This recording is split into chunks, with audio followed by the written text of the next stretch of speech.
Hello everyone, and welcome to another episode of the MoeGamer Podcast. Possibly the last of 2020, depending on if we squeeze one in before the end of the year or not. But yeah, we'll be doing a sort of roundup of the year today rather than necessarily a specific topic, as you'll find out a little bit more about later on.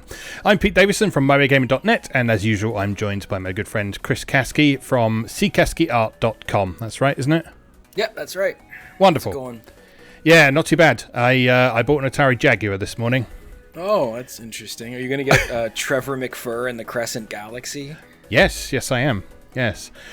Jaguar games are pretty expensive, but Atari Age are, or they have done in the past, and they've got a new batch on the way of a thing called the Game Drive, which is basically an EverDrive for the Jaguar. So I'm going to grab one of them, and most of the ROMs for the commercially available games on the Jaguar are on archive.org and Atari Mania. So to begin with, at least, I'm just going to load up one of those with as much as I can, and then anything I particularly like, I'll try and get a box copy of. The one I've bought comes with Cybermorph, Sensible World of Soccer, and something else that I've forgotten the name of as well. So it comes with 3 games and an RGB SCART cable, which is good. So should get a lovely picture out of that and be able to do some video capture from it as well. So Jaguar has what might be the stupidest controller in history. Oh, it's ridiculous. Yeah, it is the spiritual successor to the 5200 controller, which actually is the stupidest controller in existence. But the Jaguar is basically the 5200 controller combined with an actual joypad. Gotta love that telephone keypad. I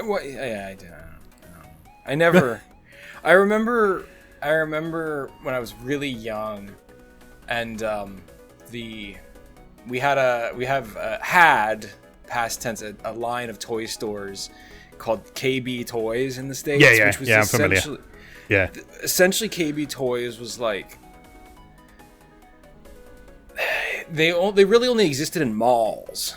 It was like a mall toy store.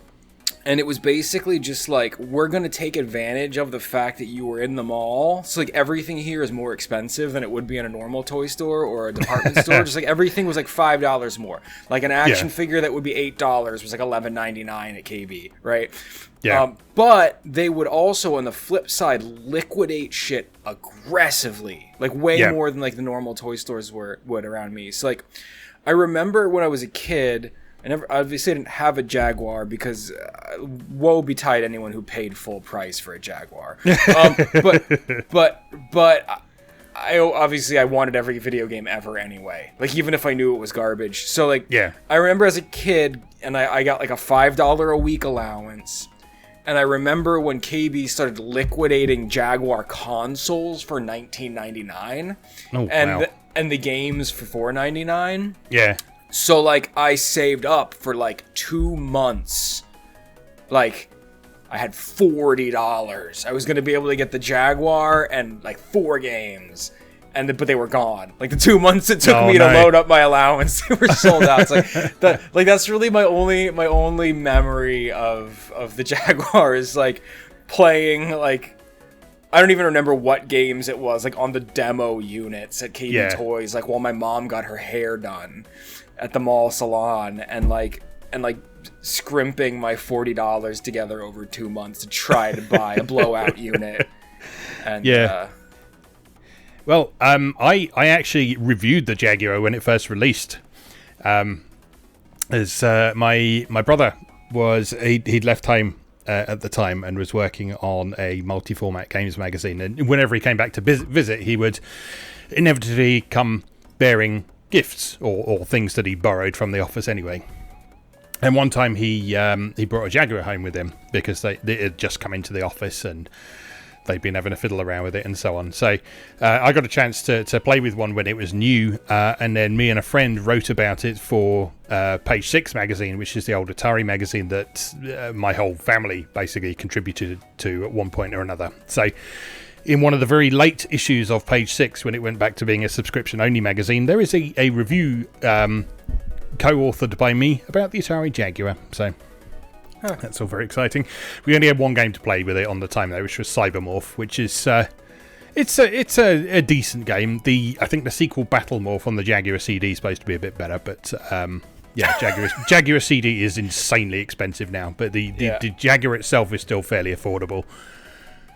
But no, I just thought it would be interesting because there's quite a small library of games, so it's something that you could feasibly attempt a full collection for. In fact, the CD unit only has 11 games, so if you do manage to get a unit, there's only a few games to collect for it, and I think there's only something like, I don't know, 60 or 70 Jaguar games altogether. Yeah, Jaguar is an interesting console to talk about because it was technologically great. Like, the Jaguar was great for its time, but there's just nothing to play on it. Okay. Nothing I think is worth playing. But you're a lot more forgiving than I am of like Atari jank. Well, we can talk about it in another cast, but like I got the Atari Lynx cartridges for the Evercade, and the whole time it just made me sad. I was like, oh yeah, that's right. But from like a development standpoint, it's like I used to do a lot of reading on like Hardcore Gaming 101, and like a lot of their write-ups of like Jaguar games on there were always just like, this is tragic because it runs beautifully, but the game is ass. Like this game isn't worth playing. If this was a game worth playing, this would be celebrated because it runs beautifully, it displays beautifully. Like, the Jaguar had amazing capabilities for its time, but just like it had no support. Yeah, I mean that was the big problem. Like, there was absolutely no third-party support, which is the same problem that Lynx had, and indeed the same problem that all of the Atari consoles after the 2600 had, really. So, and I mean, there's all sorts of reasons for that, but Atari was just on a steep decline from the 2600 onwards, really. So. But I think it's an interesting platform, and there's some interesting games on it. Like you say, not necessarily the best games out there or anything, but there are ones where they were trying interesting things and that sort of thing. And I've always wanted to try stuff like Alien vs Predator on there. It's supposed to be legendarily actually quite good. Yeah, that's like the game. That's like the game for the Jaguar. Yeah. And then there's sort of reimaginings of some of the Lynx titles as well. There's things like, there's a version of Checkered Flag on the Jaguar. There's a version of Blue Lightning. I think that might be a CD game. Oh, cool. And a few others as well. So it'll be interesting to sort of compare and contrast how they approach that with very different hardware. But I thought it'd be interesting to pick up. I got some money from my parents for Christmas, and God knows I don't want a next-gen console at the minute, so I thought I'd buy a console that no one wanted back when it was new. So there you go. If I could buy a next-gen console, I would, because I just really want to play that enhanced version of Devil May Cry 5. But it's even if it was, it's not an option anyway. So I called Best Buy's support helpline the other day because they sent me a wrong item on one of my orders, and there's just a default message that plays when you call the Best Buy customer support line. Like, if you're looking for a PS5 or an Xbox Series console, we know. Like, we don't have them. Yeah. Which is hilarious that apparently people were calling, I guess, Christmas time, but they felt the need to put that as just like a default message. It's ridiculous, though. Like, you'd think they would have nailed this by now. It's like, because they always launch these consoles around Christmas, and they always fuck it up. But it just seems to have been particularly bad this time around. The scalping issue has been huge this time around. Yeah. It's been a real serious problem that they're trying to crack down on, and failing miserably at the moment, from what I can make out. But scalping has been a huge issue with PS5 in particular. There's like people selling it for like $900 and that sort of thing, and idiots paying for it. So. Yeah, for their kids, right? People or idiots for themselves, but like what people will do for their kids is like. There was I don't think it was you I was talking to. I was talking to a friend, but like he was he shared this rant from like Facebook. I'm not on Facebook, but like someone had like ranted on Facebook about one of the on like one of the like gaming boards he was on about like what's really sad about the scarcity of the PS5 are that adults are buying it for themselves and children won't be able to have it for Christmas. Oh no. And our response to that was just like, fuck children. what are children gonna play on the PS5? Well, yeah, like from that launch Devil lineup. May Cry 5 or Call of Duty. Fuck children. Switches are readily available. Like I don't want to hear that nonsense. Are they gonna? Hey, little Timmy, you're 7 years old. It's time for you to learn about the Maiden in Black. It's time you learned about existential dread, and only the way a From Software Souls game can teach you. I guess it's never too early. No, that's true. But also, your average 7-year-old is probably going to play Demon Souls, die once, and then want to go and play something else instead. So, or master it instantly. Yeah, and make me feel like garbage, because they're all savants anymore. Anyway, right. So today, what we're going to do, we're going to follow our usual 3-part format. We're going to start with a bit of news after that initial discussion we've had there. We're going to follow that with some talk of what we've been playing recently, and then our third segment today, we're just going to sort of celebrate some of the stuff we've played throughout this year. Just pick out some things that have stood out to us over the course of the last 12 months or so, and talk about those. So fairly sort of light and breezy structure today. We're not sort of heavily structuring our discussion or anything like that. But yeah, we just thought it would be a good opportunity to wrap up a hell of a year. Anyway.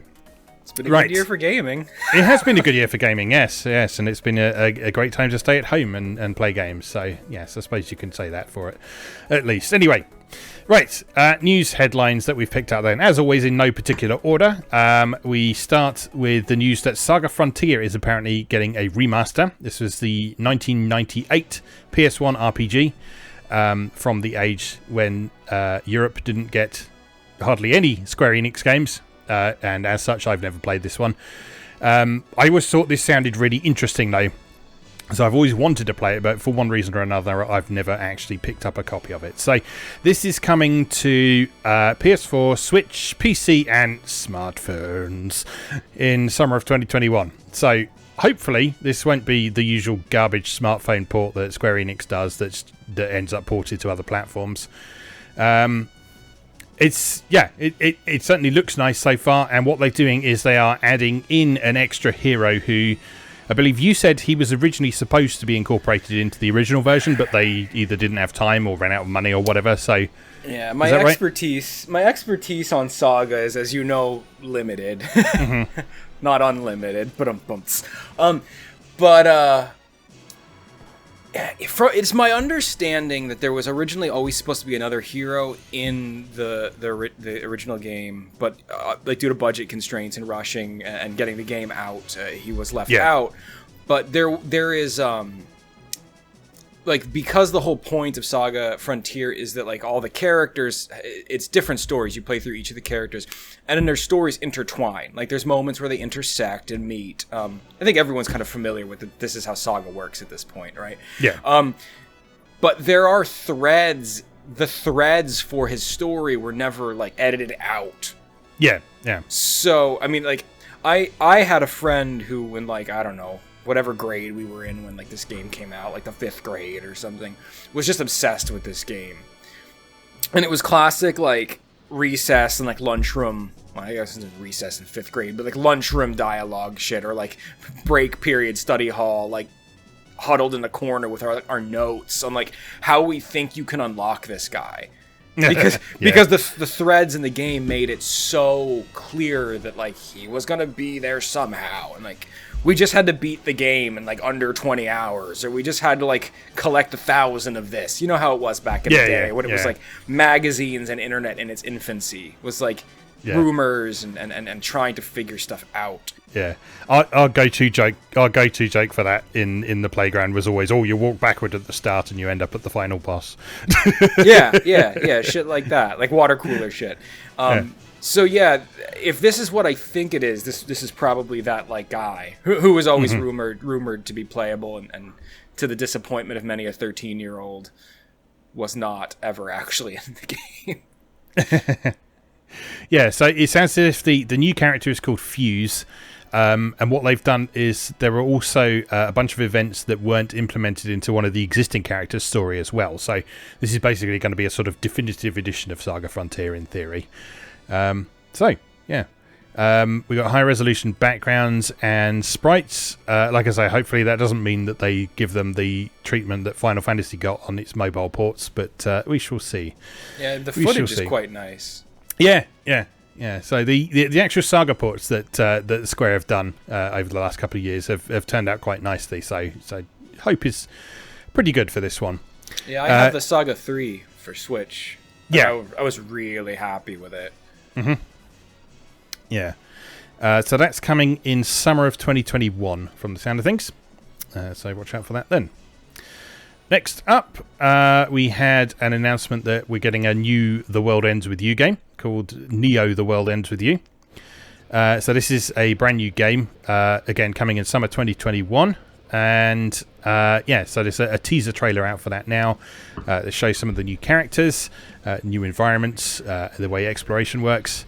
And this is going to be a mostly 3D game rather than 2D like the previous one. So, you play much of the first one? Kind of hate it. I'm really on the outs with that series. Like it's one of those games where like everyone just raves about it constantly, and I'm like, I thought that game was absolute rubbish, but I'm in the minority, so I'm willing to give this new one a try again.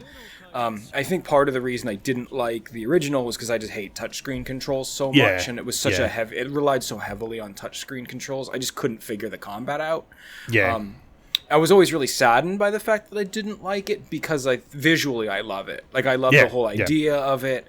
I think that the visual style of it's unique. So I'm definitely willing to give the new one a try, especially because if it's for modern consoles, it may have some touchscreen capability on like the Switch version, but it won't have to rely on that if it's going to be ported to like everything else. So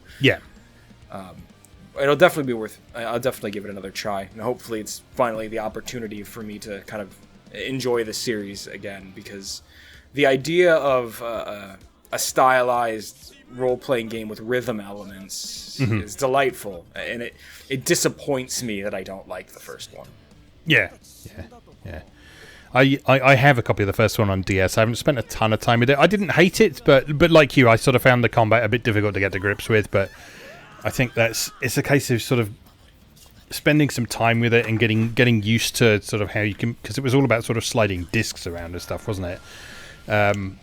You're sort of getting a feel for how that all works and that sort of thing. And I think at the time I was playing it, I was into some other stuff as well, so I sort of never went back and beat it or anything like that. So, but I do have a copy, which is good because it's quite difficult to get hold of these days in the original DS version. So yeah. I never really heard much about whether or not the Switch port was worth getting. I didn't either.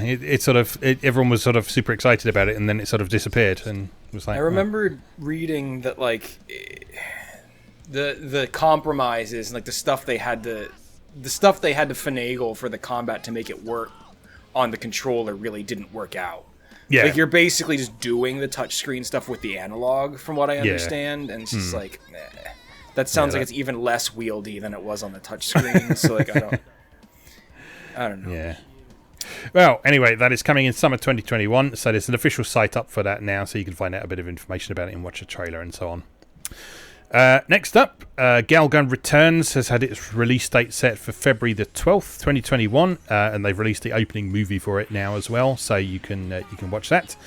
So Galgun Returns is a remake of the first Galgun game that was originally released for Xbox 360 and PlayStation 3 quite a while back now. But then there's a bunch of different additions to it as well. So there's some new event images, there's some new sort of bits of story, there's 423 different pieces of underwear to collect, and language support for English, Japanese, Korean and Chinese. So there's a nice limited edition available from Rice Digital here in the UK on that as well, that comes with safety goggles.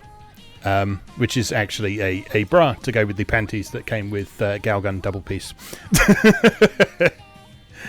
Yes, so if you want that is now available for pre-order. Looking forward to this. I do like a bit of Galgun, and I've been long been interested in seeing where it comes from, because one thing I found exploring Double Peace and Galgun 2 is that, I mean, this shouldn't be a surprise from Inti Creates or anything like that, but it's very sort of internally consistent. They've actually sort of made a real effort with the world building and the characters and so on.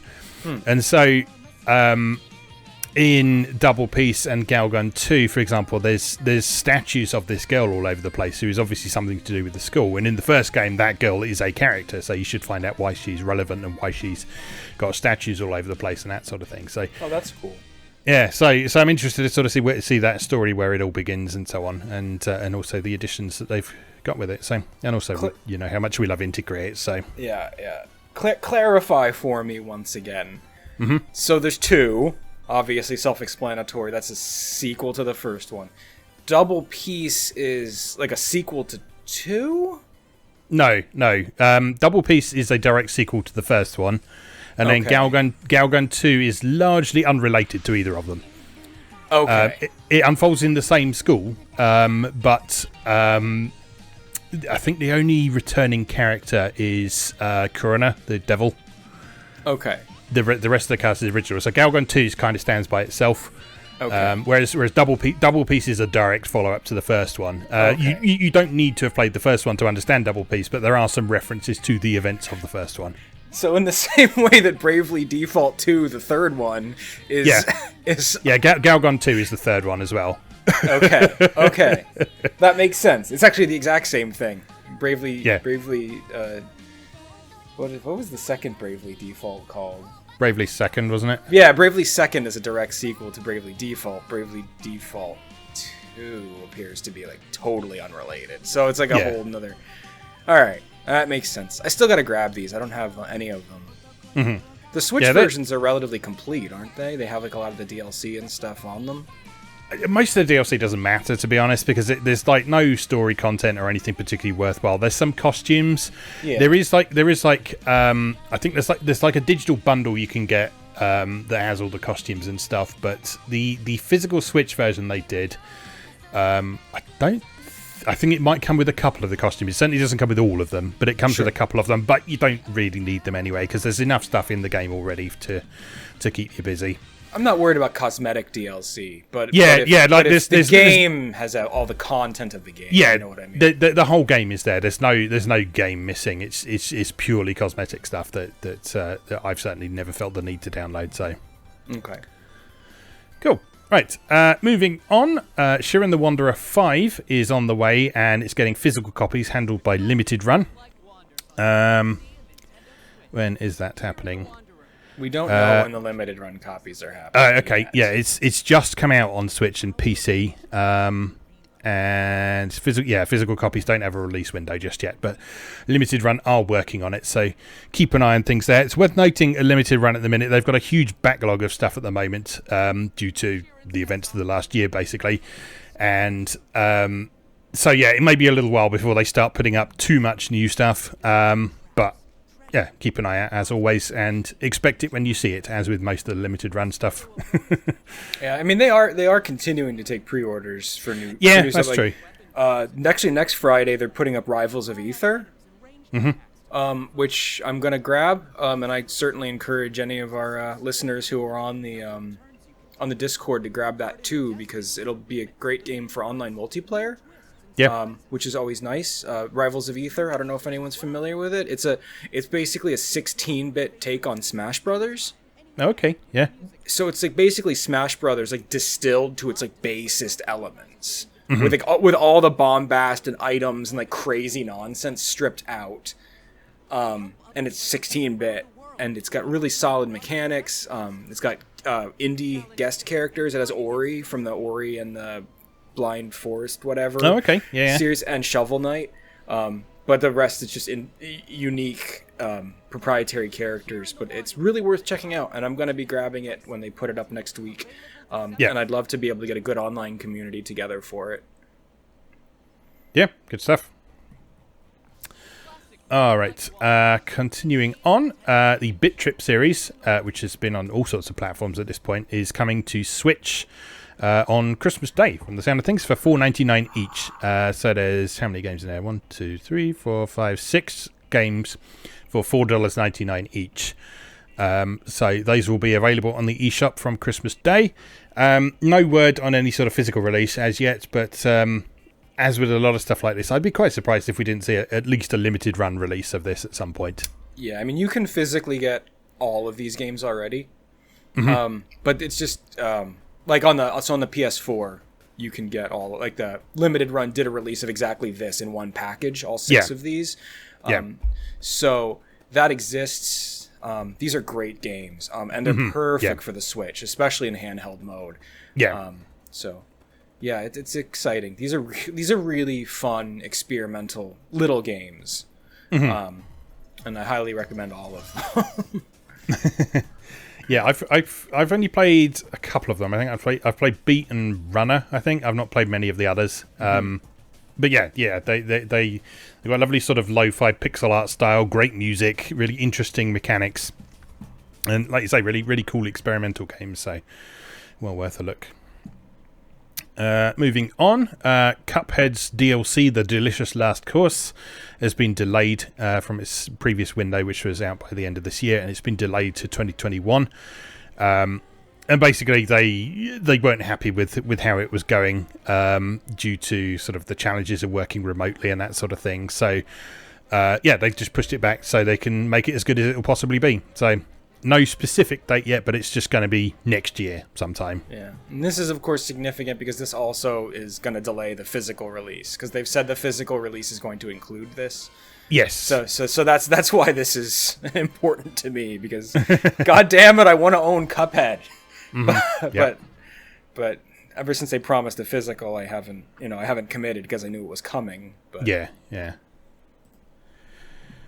Okay, continuing on. Is It Wrong to Trade Shoot 'em Up Girls in a Dungeon is now available for PS4 and PC in the West for free. I think the Switch version has had some delays due to some sort of eShop shenanigans, but it's certainly available on PS4 and PC for now. This is the pixel art shoot 'em up that was originally distributed as a pre-order bonus for the Infinite Combat Danmachi game in Japan. But what they've done here is they've released it completely separately as a free download. So you can grab that right now on the relevant platforms for free, which is nice. I haven't actually got around to downloading and trying this yet, but it certainly looks like a lot of fun. Yeah, it really does. I haven't either. I don't know much about this series other than it's cute. I always, when I see stuff about it, I always mix it up with Konosuba, which I do know a lot about. Yes. But it's a bit different from Konosuba. It's one of those shows that some people do describe as isekai, but it's not really isekai. It's one of those ones where there's an established world that runs by game conventions, but it's not someone getting sucked from the real world into it. So it's just a world that follows RPG conventions. It's quite an interesting setting. It's got some great characters, It's not as sort of silly and comedic as Konosuba. It's a little bit more serious, but there's comedic elements to it, and it's a lot of fun. It's a series worth watching, and I think they're now on like the 3rd series of the anime, so it's proven pretty popular since its launch as well. So yeah, good stuff. I will try and download that at some point and give some thoughts on it, or maybe do a quick video on it at some point. Yeah, I'd be interested to see that. Yeah. Continuing on, Re-Legend will finally launch in 2021. This was once part of the Square Enix Collective, which was the program Square Enix did a while back, where they were sort of encouraging and helping to fund some indie projects. And this subsequently had some funding on Kickstarter. So this is now set to show up on consoles and computers in spring of 2021. It's already been out on Steam for a little while in early access form. But yeah, this will be the full release in spring of next year. I haven't followed much about this, but do you know much about this? Oh, I know a lot. Yeah, I'm a backer. I backed this like hard. Oh, nice. Okay, tell me more then. Yeah, tell me more. Yeah. So this is basically Harvest Moon plus Pokemon. Oh, okay. Yeah, I can see why you'd be into that. Yeah, so it's got like the Animal Crossing Harvest Moon like village sim. Like you have a house and a little farm, but also it's an action RPG with collectible, trainable monsters that evolve along different like pathways. Sweet. So yeah, it's a lot of things I love in one package with a really cute like pastel-y anime chibi aesthetic. The monsters are just so cute. Yeah, it's just, I love action RPGs. I love monster collecting. It's just everything about this is exciting to me. Also, I think it's a fairly ambitious indie project, so I really like to support it as well, just based on that fact. Yeah. I don't know. I just like it. Aesthetically, it's pleasing to me. It has a really sweet, friendly kind of feel to it. I haven't played like the early access version. I didn't back it for that much, but yeah, there's been talk of potentially getting a publisher for physical for it. So it's just every now and then you see an indie game that, like, obviously I don't want to disparage indie games. I worship them. Like, I don't know, I have like 160 Switch games and probably like 30 of them are not indie games at this point. Like, I love indie games. But every now and then you get a unique indie game that looks like a second party or first party game, right? Like this game to me looks like something that the Story of Seasons studio would have put out. Like from a sheer level of like production quality, it looks like a first party game. And so it's really, like, to me, I'm like, wow, I really got to follow this. These guys are really bringing an A game to this production. And yeah, so hopefully it's not garbage. but it looks delightful. And I like cute monsters. And like, I literally, like, if you were a backer, they would actually send surveys out once a month for a while of like, here's 4 monster designs we're trying to incorporate into the game, like, vote. And like, so like the community helped shape like the monster roster and stuff. And just like everyone was like, it was like impossible to decide every month because they were all just like so cute and clever. Yeah, very exciting. This game is going to be a lot of fun, hopefully. Yeah, cool. So yeah, full version of that will be out in spring 2021, or if you want to try the early access version, you can find that on Steam now. Okay, moving on. We've got news of a new studio called Bokeh. I think that's how you pronounce it, Game Studio Incorporated, which is formed of Keiichiro Toyama, who is the creator of Silent Hill, Siren, and Gravity Rush, along with Kazanobu Sato and Junior Okura, who were also at Sony Japan Studio with Toyama. So this is a new studio built from some people who I think have kind of been stifled by Sony over the course of the last few years. Particularly when we bear in mind sort of the abysmal treatment that Sony gave Gravity Rush 2. So Toyama left in August the 13th, and then Sato and Okura followed them shortly afterwards. So Toyama's issued a statement on the studio's establishment now, where he says, looking back at my inner self, nothing has really changed at all since day one when I set foot in this industry. Firstly, I want players to enjoy games built from ideas with originality, and secondly, I want to enjoy making those games. This is all there was to it. Thankfully, it was possible for myself and the team to develop and release many games. However, the gaming industry has rapidly grown globally and is still drastically changing all the time. Day by day, living in these times, I felt the need for substantial change to pursue my own ambitions. This is why I've decided to become independent. So, yeah, I think this is going to be really good for them because, as several people have pointed out recently, the Sony of today is pretty much an American company at this point. Yes. Yeah. Do you remember when first party Sony was like Ape Escape? Yeah. Yeah. So I think the Sony of today is sort of fundamentally incompatible with a lot of these Japanese creators, and like I say, and Sony themselves show very little interest in some really, really good games that they put out as well. Like Toyama is a particularly gifted creator, I think, with stuff like Gravity Rush and Siren and so on. Mm-hmm. So yeah, it's going to be exciting to see what they come up with, and I think it's going to be really good for them. So yeah, thumbs up to them for going it alone, and I'll be happy to support whatever they're doing, I think. Yeah, the video for this like reveal was amazing because it's just like three good friends enjoy a drink, and they're just like these three affable Japanese men like laughing and talking about game design, and they're smiling, and it's all so pleasant, and then like the camera pans around to like what they're working on, and it's just black and white sketches of like otherworldly horrors. They're all just like laughing and like having a good time and smiling and grinning at each other, and then like the camera zooms down to the desk and it's just like a disembodied torso with like bloated maggots like flying out of it with like jaws and like spider legs like emerging from like a woman's chest, like like not. It's like, oh, like I know I've said this before talking about my like love of film, but like horror people really are just the friendliest, most lovable people. Yeah, for sure. So yeah, looking forward to seeing what they're up to. They haven't really said anything yet as to what they're working on, but given their background, you can probably and that video, you can probably imagine some of the things that they might be wanting to pursue. So yeah, looking forward to that for sure.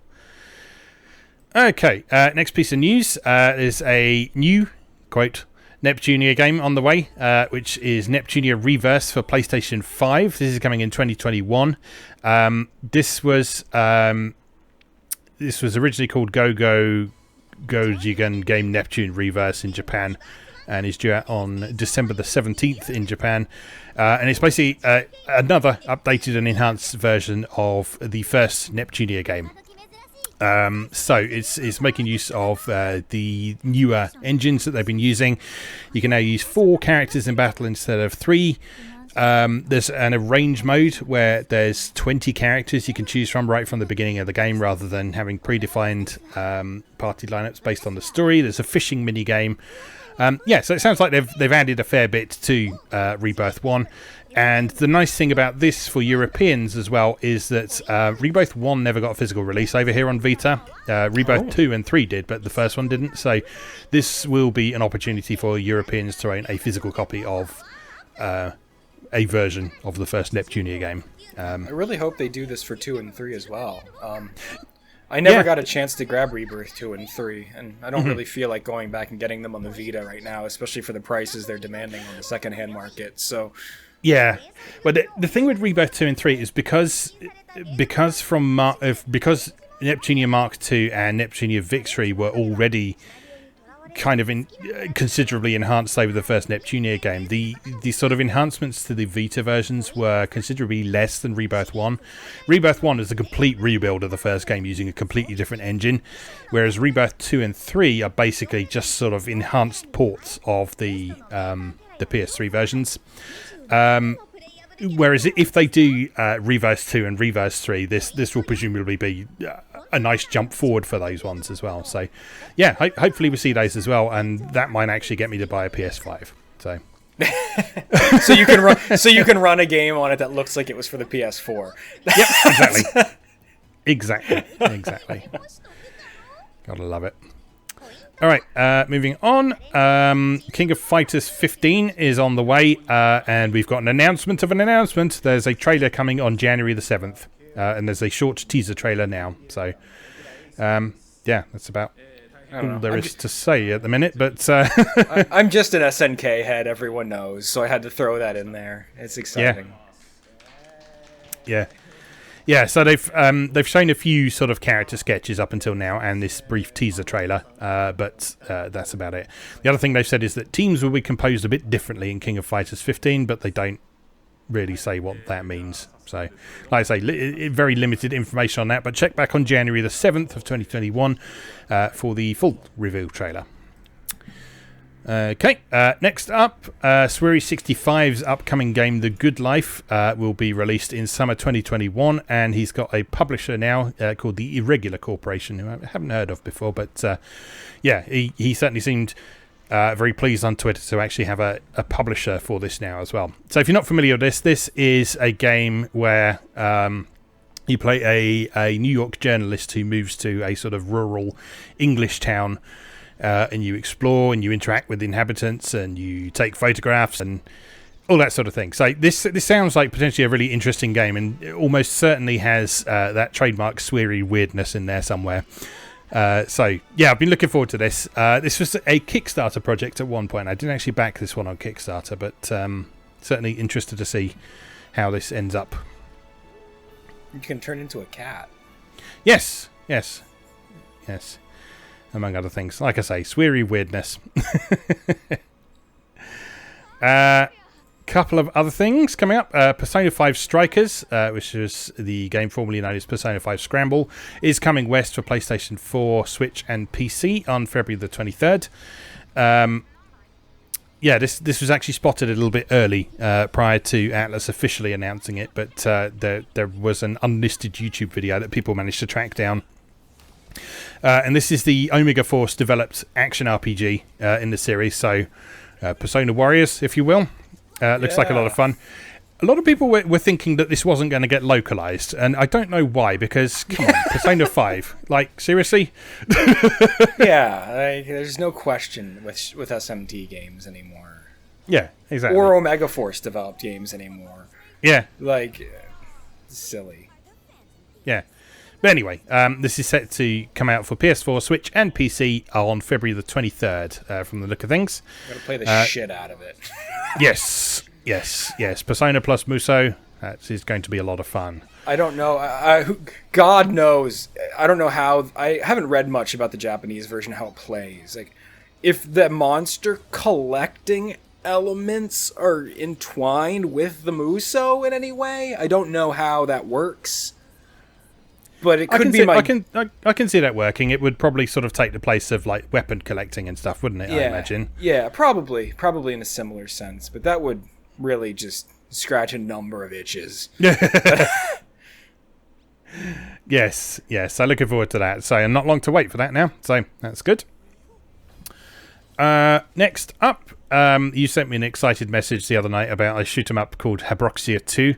And it looks like they're doing a limited physical release via Play Asia. This is East Asia Soft are putting this out as well. And they are, I don't know if they're actually related to Play Asia or if they're just sort of working closely with them. But yeah, Play Asia is putting out a limited edition of East Asia Soft's shooter Habroxia 2, which looks really cool because it's sort of a combination of side-scrolling, horizontally scrolling, and vertically scrolling shoot 'em up as well. With some lovely art, some great music, lots of exploding things, a touch of Vanguard in there, which in those vertically scrolling segments, which pleased me quite a bit because Vanguard's cool. Yeah, this really caught me by surprise. I had gotten like the update from Play Asia, like we're gonna start taking pre-orders for this, and it's 2, so there's a 1 out there, but I had never heard of the first one. And so I watched this footage, and I'm like, graphically, it super reminds me of the Intercreate's like Retro Plus Blaster Master games. Yes, it's got a limited but not super limited color palette, like a limited but not super limited resolution. Like it's a specific type of like 16-bit, 8-bit hybrid that never actually existed in the industry. It's probably closest to PC Engine, isn't it? I think very much so, much so. And I love the look of it, and it's interesting because obviously we love shoot 'em ups around here, but it seems like it's gonna have some progressive elements, like a ton of upgrades. It says, yeah. There's a new game plus to carry like your upgrades and stuff over to like your next runs. So it's got some really interesting mechanical hiccups in there besides just being what appears to be a solid shooter. A ton of power-ups. I forget what the number was, but it was like a lot of different power-ups. It says there's 64 persistent chip upgrades. Yeah, so like goodness knows what that means. Branching paths in the levels, like Darius style, which is always really cool. So like, there's a lot of stuff about this game really appealed to me. So I was really surprised I'd never heard of the original.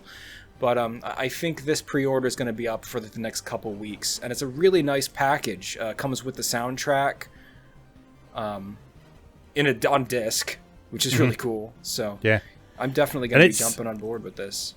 It's cheap as well. For like a limited edition of a shooter up, this is cheap. It's £27.23 in English money, which is a bargain. I might have to grab that. Yeah, Play Asia's limited edition releases are always very affordable. I got I haven't gotten it yet. It's gonna start shipping soon. It was called Pawarumi. Have you heard of this one? It's a vertical shoot 'em up that has like an Aztec theme. It's really cool looking. Yeah. And I had pre-ordered this from them as well, and it was basically the same. It was $34.99 US dollars, and it's a little boxed set that includes the soundtrack physically. Like, this is something they do pretty often. I really like a lot of their releases. It also needs to be said that this is going to be available in the Vita as well. So, like, if you're one of those people who wants to collect every last Vita game you can, this is getting a nice physical pressing on the Vita. Yeah. East Asia Soft and PlayAsia seem to be some of the last people who have got stock of Vita cartridges. So I think sort of they are going to be the ones who released the last Vita game, I think, whenever that is. So keep an eye out for that if you are that kind of collector. Yeah, this looks cool. I might have to order that. I've got some of East Asia Soft's other limited editions as well. I've got their what's it called? MoeGamer Crystal and Murder by Numbers as well. And those are really nice limited editions. Those are a bit more expensive because they come with a bit more stuff. They come with like art book and other bits and bobs as well. But yeah, they're very affordable, good quality. Take a while to get to you, but like I'm still waiting on my seabed from them as well. But again, with any of this sort of thing, I just wait for it, and when it shows up, it shows up. So well, I was gonna say, not like we ever have a shortage of shit to play. Exactly. When I was like 17, it would have bothered me, but like now, it's like I have more games I could ever play. So like to me, games launch when they show up at my door. I don't actually care when games launch. Yeah, exactly. Because like I mean, I don't give a shit about online play for the most part, and the online discourse surrounding games is generally pretty toxic around the launch date anyway. So yeah, best to let all that hype die down and then take it on your own terms, as we have often argued. Mm-hmm. Anyway, that is all the news that we've got listed for the minute. Is there anything else you want to bring up before we move on? No, I think that's just about everything. Cool. All right, let's leave that there for a minute then, and we'll come back and talk about what we've been playing recently. So we'll see you in a moment.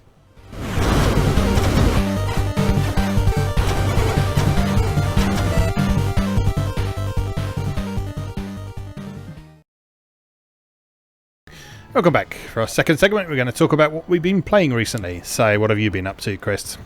I think the game today that I would like to pay the most lip service to is Xeno Crisis.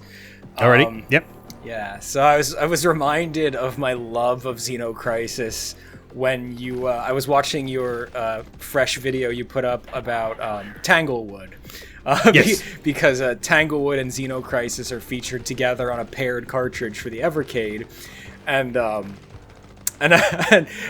was watching your video and really enjoying it, and you kept mentioning how like it was really important to you to dedicate a video highlighting Tanglewood because you feel like Xeno Crisis is going to be getting the lion's share of the attention on that part. And the whole time I'm like, because Xeno Crisis is fucking amazing. It is absolutely not denying that. But I wanted to make sure Tanglewood got some love. Never in the history of gaming have there been two diametrically opposed games so radically diametrically opposed featured on the same cartridge. Yes. Tanglewood is this like beautiful, soft-spoken game full of like reactive ambient sound and like minimized violence and thoughtful approaches to problem solving. Where Xeno Crisis is the most balls to the wall, pure arcade experience, like humanly possible. So yeah, Xeno Crisis is a game developed by Bitmap Bureau. Bitmap Bureau is a independent studio kind of dedicated to making old school games. And the most important thing about Xeno Crisis is it was natively developed for the Genesis, the Mega Drive. So it is in essence a 16-bit game. Not a retro plus independent game such as what we were talking about with Habroxia or stuff like Shovel Knight or the Bloodstained spin-off games, but it is literally a 16-bit game developed to run on the Mega Drive to the point where you can purchase a Mega Drive cartridge of it. Now, I've been playing it primarily on the Switch and Evercade, but this thing is available everywhere. And when I say everywhere, I don't just mean PS4, Switch, and Xbox. I don't just mean Mac, Linux, and PC. I mean the Mega Drive, the Dreamcast, and the Neo Geo. So it's quite amazing. And you guys may remember Bitmap Bureau. We've mentioned them on the podcast before because these are also the people behind Battle Axe, which was a game that was on Kickstarter a little while ago that I just like screamed about because it's the pixel art is by, now I'm going to butcher his name. I don't know how to pronounce this. Hank Nieborg, isn't it? Yeah, Hank Nieborg, who we've mentioned here many times as well because he's kind of one of the modern luminaries of pixel art. He did a lot of work with Way Forward, Contra 4, Shantae, Pirate's Curse, and Aristide's Revenge, Mighty Switch Force. Yep. He's just amazing at what he does, and his work has a lot of personality. So pretty much anytime he touches anything, I get hyper excited, and it's just fantastic. The soundtrack is by a fellow who goes by Savage Regime. And it is the crunchiest FM, like heavy metal, like I can't, like it must be listened to be fully appreciated. Absolutely amazing, and it's just a classic balls to the wall twin stick shooter. More in the tradition of Smash TV than anything else because it involves rooms and you transition room to room. The layout of the rooms is generated randomly. Every time you start again, but it needs to be pointed out that this is not in any way like a modern indie roguelike, right? There's no roguelike elements, there's no collection of items, there's no, besides the layout of the stages, nothing is like randomly generated. You lose everything when you die, but only in the sense that it's a pure arcade experience. There's no progressive carryover of upgrades to make each run different. This is a pure arcade game in the sense that this could have been in an arcade. You just play as far as you can get with the lives and continues you have available to you, and if you don't beat the game, you start over again and keep trying till you get better skill-wise. There's no progressive upgrades. You do get small upgrades in between each stage with a currency you earn through the levels, which are these little dog tags. But they're pretty stingy, and you've got to be really judicious when you make those choices. You can probably only afford maybe 2 or 3 upgrades between each stage, so you've got to really make a choice. Do you want better shot power, better movement speed? When you shape your character in between stages, like you can't have it all. So there's a lot of choices to be made there based on your play style, which I really appreciated. There's just a lot going on here from a design perspective that I really think elevates this game above other games of a similar genre. It's got a really satisfying dodge roll mechanic that just feels heavy and right. And another thing that I thought was really cool that kind of made it feel slightly different from a lot of like overhead shooting style games that I've talked about here in the past, stuff like the Neo Geo Shock Troopers games, which are games I really love, is even your main shot in Xeno Crisis has limited ammo. Now, when I first encountered this, I thought, well, this is awful. Like, why would I want my main weakest shot to have limited ammo? But when I started thinking about it from a design perspective, what I realized was it forces you to stay mobile constantly. In a game like this, if your main shot has unlimited ammo, it's very easy to find like a wall or a corner where the enemies aren't walking, and you can stay cozy in that corner and just kind of like rotate and clear a room out. Because the ammo is limited in Xeno Crisis, what happens is when your ammo runs out, an ammo box will spawn somewhere in the room. So you're never out of ammo, right? You're never hard up for ammunition, but where that box spawns is going to be pretty random. So it forces you, if you're in a cozy, safe spot that you've discovered, once you run out of ammo, you've got to roll around, use your knife melee attack to get to that ammo box to be able to shoot again. So it's constantly forcing you to stay mobile, stay in the action, and like not be complacent and try to trick the game with like safe spots, which I thought was really smart, like a really smart design principle. There's great score hunting mechanics. You have a melee attack. If you let go of your rapid fire button and tap when you're near an enemy, you'll do a melee attack with a knife, just like in Metal Slug. But any enemy you kill with melee attack is double points. So there's a lot of emphasis there to try to experiment with that when you can, to try to get your scores up. There's classic weapon upgrades, flamethrower, rocket launcher. There's a really cool rebound shot that bounces off the walls. It's just a good feeling, tight and beautifully made classic arcade twin stick experience, and I love everything about it. Yeah, I would agree with all that. I've not spent a ton of time with it yet, but I have really enjoyed what I've played so far. But yeah, like you say, complete opposite to Tanglewood, which is a nice quiet game about a fox being sad. Yeah, it's great. It's wonderful. Tanglewood's wonderful. I love Tanglewood. Yeah, it's just super humorous to me that they're on the same cart together, because it's like the quiet guy you knew in high school and the guy that made fun of him together in one package. Yeah. Oh, cool. Yes, I will be spending some more time with that shortly, because I think I'm due to, because I'm sort of writing through the Evercade library, going through in order in cartridge order at the moment. So I think I'm due to write about Xenocrisis soon. So spend some time with that beforehand. Yeah, I'll be and then there will be a video at some point as well. So. Yeah, good stuff. That's a great game, and a real selling point for the Evercade for some people as well. So yeah, and it needs to be pointed out too that the developers are the nicest people. Mm-hmm. Like I wrote them an email. I had some questions, and I just wanted to tell them how much I appreciated their work. They responded personally, wrote back to me, thanked me for buying the game on 2 different platforms. They're just really, really personable, delightful people, and that really amps up my desire to continue to support them in whatever they do. Yeah, definitely.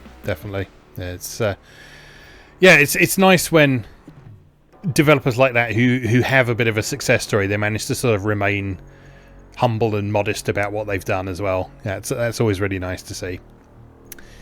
Cool. Anything else you've been up to? Yeah, I mean, I know around here we take a lot of time to attempt to not talk about like big first party games that are super popular. We try to kind of focus on smaller stuff, but it's like 2 years removed from launch, so I feel like it's okay if I spend a little time talking about Mario and Rabbids Kingdom Battle.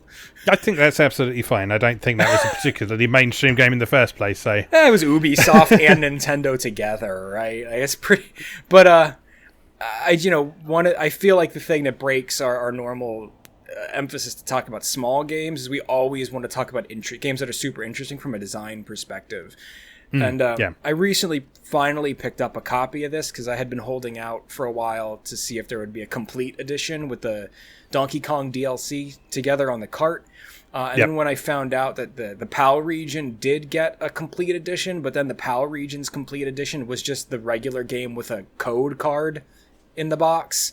I was like, we're never going to get better. So the original one keeps going on sale for like $20 or less in the States. So I was like, I've been wanting to play this now for 2 years. I'm done waiting. I'm going to grab this. And boy, am I glad I did. Wow, this game is good. I've heard this is great. Isn't this the one that's like basically XCOM but Mario? That's right. Yeah. So it's a dream for me. I mean, I've wanted this game for ever since I could remember. It's a grid-based, turn-based tactical RPG with Mario characters. Now, I don't love the Rabbids. It would make my life complete if the Rabbids weren't in there and it was just Mario Kingdom Battle. But it's a compromise I'm willing to make just because the game is incredible. So it's a turn-based, grid-based strategy RPG with Mario characters and cover mechanics because it's all gun-based.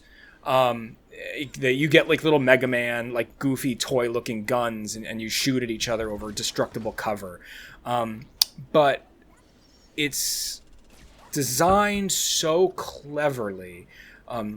Because I think any studio really could have taken the Mario universe, cartoonied it up, and made a tactical turn-based Mario RPG, right? It's possible. But as the history of Mario RPGs has taught us through the original one, Paper Mario, and the Mario and Luigi series, it's never enough to just take Mario and skin a classic genre with Mario. You always have to take things that are uniquely Mario and infuse the gameplay with something that is distinctly of Mario. Do you know what I mean? It's not enough to just be a Mario turn-based RPG. You've got to have Mario hallmark elements in there that aren't just visual and characters, but also mechanically distinctly Mario-esque things. And the way they've done this in Mario and Rabbids Kingdom Battle is just amazing. So like one of the things you can do in this game, which is kind of different from other tactical RPGs I've played, is if you in the movement phase, if you run a character into the same square as another character, they will pick that character up and throw them across the stage, so you can cover like incredible amounts of ground this way. But like with Mario, if you pick Mario up and throw him, you can throw him onto a block that another enemy's in, and he'll jump on their head, like Mario style.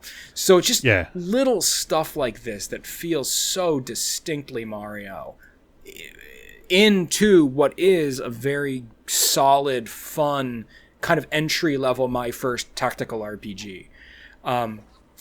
It's just so thoughtfully made, and I love everything about it. It's also a really great example of something we always talk about on this cast, which is it's got a very specific crafted toy-like aesthetic, where when you play it's not interested in looking like it's not a video game. Like the stages are crafted in a very Mario way, with everything being like cubes and blocks and having a toy-like sheen to them. Like, it doesn't look like a world that exists. It looks like Mario's world, where everything is just a rounded, soft toy. But because it's a tactical RPG, it's that visual style extrapolated to a 3/4 or overhead view. And it just feels like you're running around in like a Mario diorama that somebody made. And I love it. Yeah, that's awesome. So, like, if you don't have this game on your Switch, please get it. It's so cool. It's so cool. And I'm really disappointed with myself that I took so long to get my hands on it, because I'm really loving every minute of it.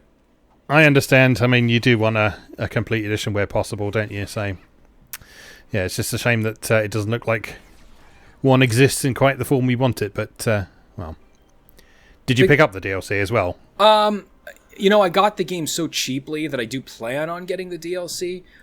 Right now, the DLC goes for more than I paid for the game. Oh, right, yeah. But I'll keep an eye out for sales. I'm also not really interested in getting it. Where I sit with DLC, especially if it's not in a completed package, like a special re-release, it doesn't make sense for me to invest money in the DLC until I've exhausted the content of the original game. Yeah. Especially because in this case it's like a separate campaign, I think, isn't it? So yeah. So if I beat the game and I find I'm wanting more, I will invest in the DLC. But the likelihood of me actually beating the game is pretty low. So because too many games, too little time. So I've already kind of moved on to something else since playing this a lot. But I may invest in it one day. Who knows? Maybe there'll be a complete edition on whatever next Switch comes out, because Nintendo's been doing shit like that a lot. But it just, I can't recommend this enough, especially since it can be gotten for a song. This game, like most Ubisoft published games, is on sale constantly. Yeah. So that's me. That's kind of what I've been into lately. Kind of a nice mix of stuff. Cool. All right. Well, what have I been up to? I have been, of course, continuing with my Atelier mega feature over on MoeGamer.net. We're just starting getting into writing about Atelier Lulua now, and because I'm sort of playing slightly ahead of schedule, just to make sure that I don't catch up with myself. I've just started Atelier Ayesha, which I'm now not entirely convinced I'm pronouncing correctly, because the Japanese voiceover pronounces her name Asha, but I think they might spell it differently as well. So it's either called Atelier Ayesha or Atelier Asha, depending on who you talk to. But I've been looking forward to this because this is the first entry in the Dusk series of Atelier, which I know a lot of long-standing fans of the series, it's their favourite sub-series for various reasons. So it's got quite a different atmosphere to the Ireland games. The Ireland games are sort of very, very brightly coloured and cheerful and everything like that. The Dusk games, as you might expect from the name, they're a little bit more downbeat. I wouldn't call it a ruined world necessarily, but it's a world where there's something wrong, and you can't quite put your finger on what's wrong, but there's something slightly wrong with the world. There's this sort of slight green tinge to everything, and like the skies are always clouded over and that sort of thing, and everyone is sort of going about their business, sort of slightly tired of life and that sort of thing. So having a sort of energetic Atelier protagonist in the middle of all that is a nice contrast. It's my understanding that gets worse as the series progresses. Yes. I think the whole point of the Dusk trilogy, from what I understand, was that it was always meant to be not a post-apocalyptic take on Atelier, but a currently occurring apocalypse take on Atelier. Yes, judging from what I've seen so far, I'd say that is probably accurate. I mean, there's been no signs of sort of an apocalypse happening, but there is this very definite feeling that something is absolutely not right with the world. And I think sort of the core mystery at the heart of Atelier Ayesha is key to that. Is the main sort of objective in this game is that Ayesha's sister has gone missing. She got spirited away from the nearby ruins, and you are investigating how that happened and whether or not it's possible to get her back or not. And as you explore the world, you start finding other places where this similar phenomenon has happened, and there's sort of spooky stuff going on and all that sort of thing. But yeah, it's cool. Because it's part of a new series, they've sort of completely revamped the mechanics from the Ireland series, so the combat system is quite different. There's quite a strong emphasis on positioning in combat. So what happens in this is that when you're fighting in combat, there's sort of a triangle of positions that you can put your characters around the enemies. And depending on if they're standing together or opposite each other or that sort of thing, they can sometimes interact with each other during combat, so they can do like follow-up attacks or strike enemies in the back and that sort of thing. I love stuff like that. Yeah, so there's some really interesting new things to consider in that. And like some of their special moves will cause them to shift position and that sort of thing, so you need to bear that in mind. There's the sort of charge up and support attack system that was gradually developed over the course of the Ireland series. Lots of items to use. The alchemy system is very different. It's how do you describe it? It's almost like a card game in this one. Ooh. In that each ingredient has a value, and you have a maximum value of stuff that you can put into your synthesis, which is dependent on your alchemy level. And you basically play each of your ingredients in turn, and each of those ingredients has some sort of skills that you put in this stockyard in the middle, which then affects the stuff you put in afterwards.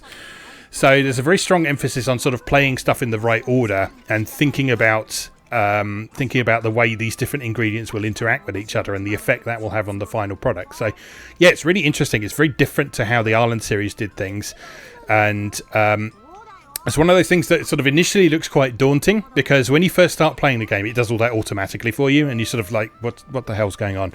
But then once you level up a bit, it then sort of passes control over to you and gives you some sort of suggestions to what you might want to try, and over time you'll gradually get to grips with that. So that's been really interesting so far, and the characters are really fun as well. So yeah, liking that a lot so far. I'm not that far into it so far, but what I've played so far has been a lot of fun.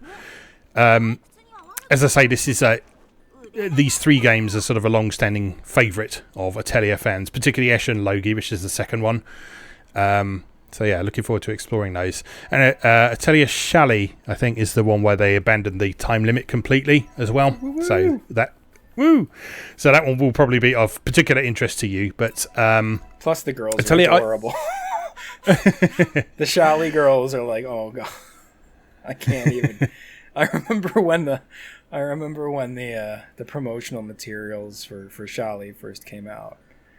That was like, there's two Shallys, like that's the whole point, like two girls whose name is both Shally, and they're both a different type that is a specific type I like. Oh, excellent. Yeah. There's some great characters in Ayesha so far as well. So we've got Wilbel the Witch, who I believe is like the one character who sort of recurs in all three installments, I think. She's legendarily like the character everyone loves. Yeah, so she's like a kid in this one who's convinced that she's going to be she's convinced that she is the world's greatest witch, but obviously she's sort of just a kid at the time, so that's quite amusing. Ayesha herself is quite entertaining. She's sort of kind of a step back from the sort of the more energetic protagonists that there were in the later Ireland games. So she's sort of quite gentle and a bit bewildered by everything that's going on, but. That's a nice fit for the tone that the game's going for. There's Regina, who is lovely. She's a prospector with a big pickaxe and some formidable ab muscles, and I love her. But yeah, there will be more on that on MoeGamer in the near future. Like I say, we're going to write a bit about Atelier Ludo first, because I just finished that and had a lot of fun with it. That was a really good game in the end. So lots to talk about with that. So that's sort of the big thing I've been playing at the moment. Aside from that, just recently, I know you're not necessarily going to like this, but I've been playing a lot of Atari Lynx games. Yeah. Listen. Both of the Atari Lynx collections on the Evercade each had one game that I liked enough to justify the purchase anyway. So like it's Atari enough. Lynx Collection 2 isn't Atari Lynx Collection 2, it's Chip's Challenge. Yep. Like there doesn't need to be anything else. Yeah. So the two Atari Lynx collections for Evercade released very recently. So the first one is a compilation put together by a company which is mostly one dude, I think, called Songbird Productions, who has been working on new stuff for old hardware since about 2000. So he's been making new Atari Lynx and Atari Jaguar games since sort of not that long after the Lynx stopped being current, I guess. But he's been sort of almost single-handedly keeping it alive. He's done a combination of creating new stuff and picking up licenses for old stuff. So the Atari Lynx Collection 1 includes some of his original stuff, as well as some of the stuff that he picked up the rights for. So there's stuff like Scrapyard Dog and Super Asteroids and Super Missile Command were out back in the day, along with Ishido The Way of Stones. I think that might have been Ubisoft thinking about it originally. It seems like an Ubisoft thing. Yeah, so particularly sort of 16-bit home computer Ubisoft. Yeah. So there's like a really interesting mix of strange and intriguing games on this first collection, and then the second collection is sort of the Epics Classics, which are sort of most of the when you talk to people who are familiar with the Atari Lynx, most of the games that people will tend to highlight are on that second collection. So there's stuff like Blue Lightning, there's Checkered Flag, there's Chips Challenge, Gates of Zendikon, Electra Cop, all that sort of thing. So, I've been spending quite a lot of time with all sorts of different games on here. I really like Ishido, actually. Yeah, that's a good one. That I just mentioned. That's a really interesting puzzle game. That's it positions itself as like an ancient game from the mysterious Far East and that, but it's not at all. It was completely originally invented for the video game, and they just decided to pretend that it was an ancient mystic Chinese game. But it's based on putting coloured tiles down on a grid. and in order to play, you have to match a tile either by symbol or by color when you place it next to it, and then the more tiles that you successfully place on the board, the more points you get, and the more tiles that you can match simultaneously, the more points you get as well. So if you can do a 4-way match at some point, which requires you to match 2 of the surrounding tiles by color and 2 of them by symbol, then you'll get much more points than you would if you're just matching 1. So it's a really interesting sort of strategic game that's nice to sort of chill out with. It's a good sort of sit in front of the telly and play something while you're watching something else kind of game, which a lot of the Lynx games fall into that category. But it's a really nice chilled out game that I've had a lot of fun with. I did like that one a lot. I also like that one where it's like the puzzle game where you like connect the tubes. Oh yeah, loops. Yeah, that was cool. Yeah, I really like that. Yeah, that's a fun one. That's kind of based on the mechanics of Rampart, the arcade game Rampart, where you have to rebuild the castles. But it's built more as a straight puzzle game than a sort of combination of puzzle and action like Rampart was. So there's several different ways to play in that one. So there's one where you just have to build loops using these sections of pipe that you're given and make a complete continuous shape with that.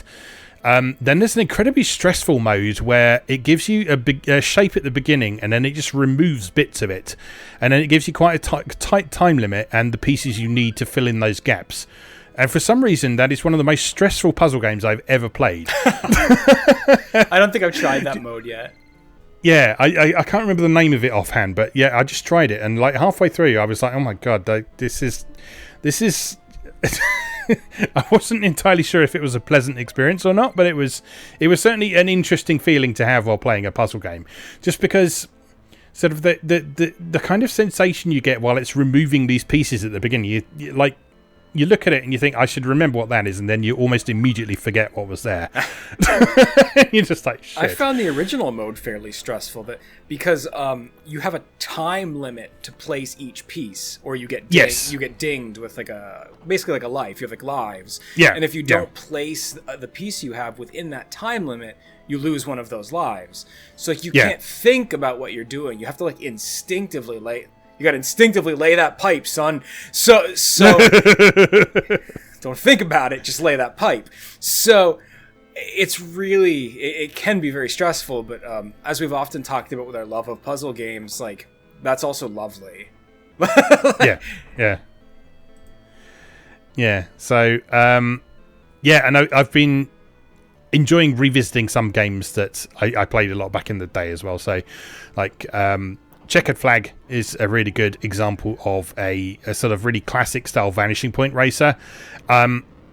For you, I imagine it's probably a bit too sort of straight racy, based on what we talked about last time we covered vanishing point races. But I really like Checkered Flag for its sort of solid, relatively no frills racing action, but it makes good use of the Lynx's capabilities. It offers a good challenge.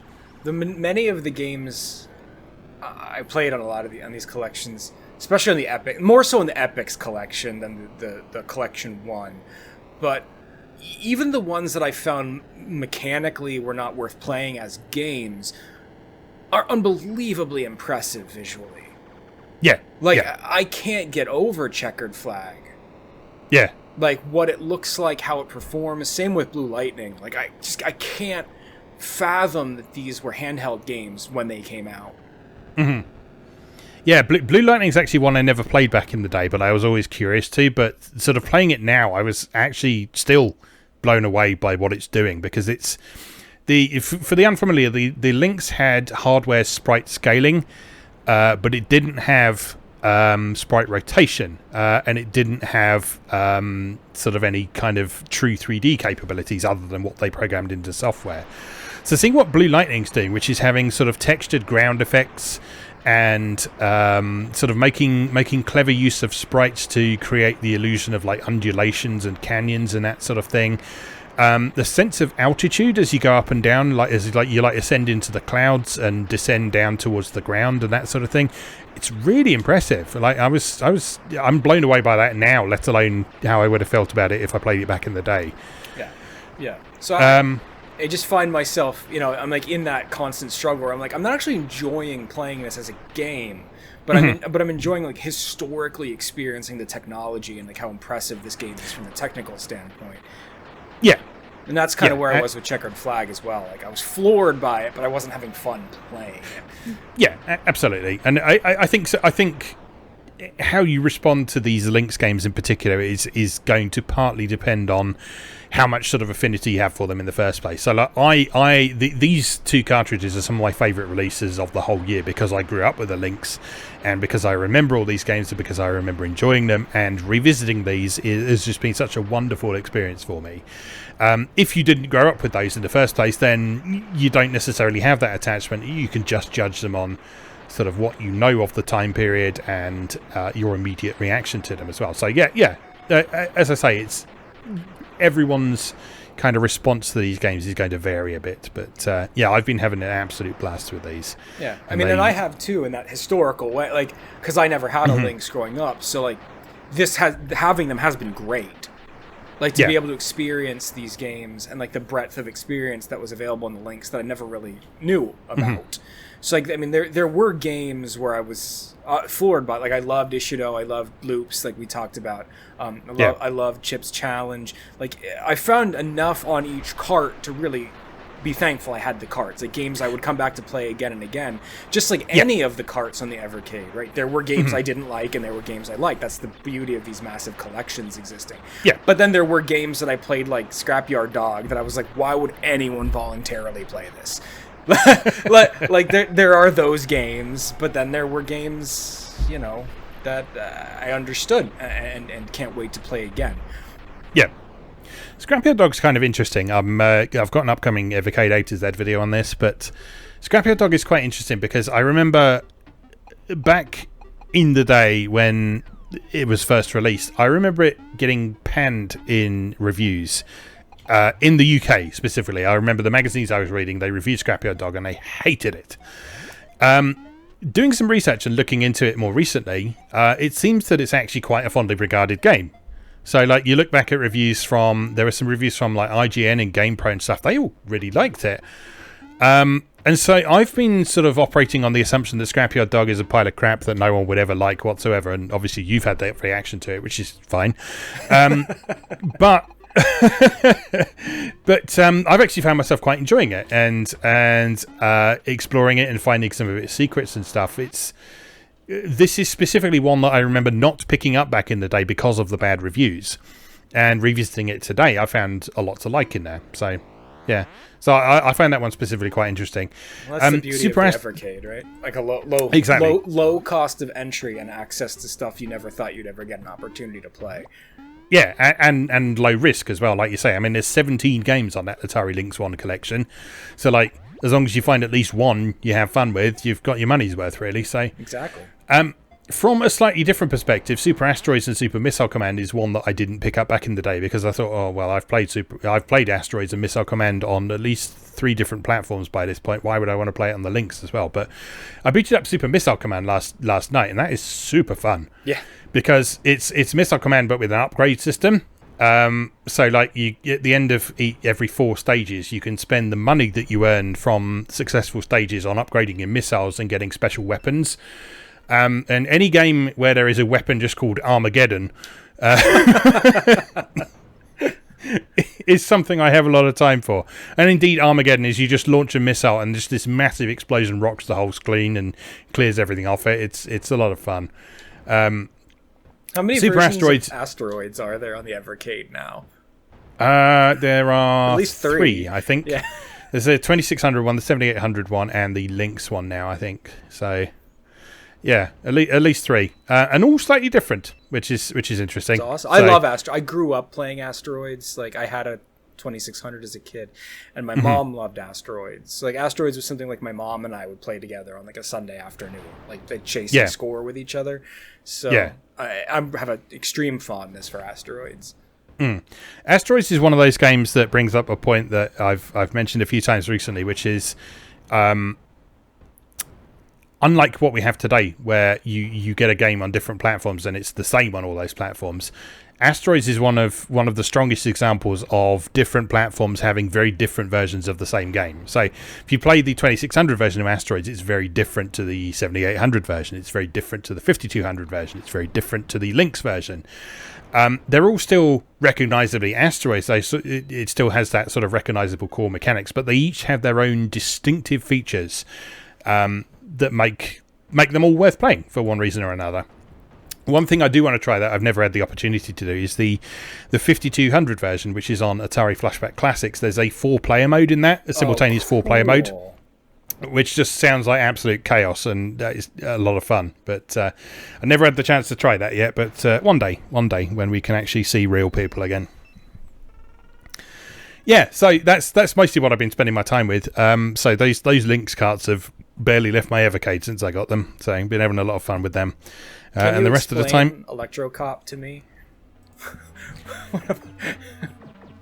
Electrocop is it's a maze-based game where you're just trying to find your way to the exit on each level. Okay, but I couldn't figure out what I was actually supposed to do.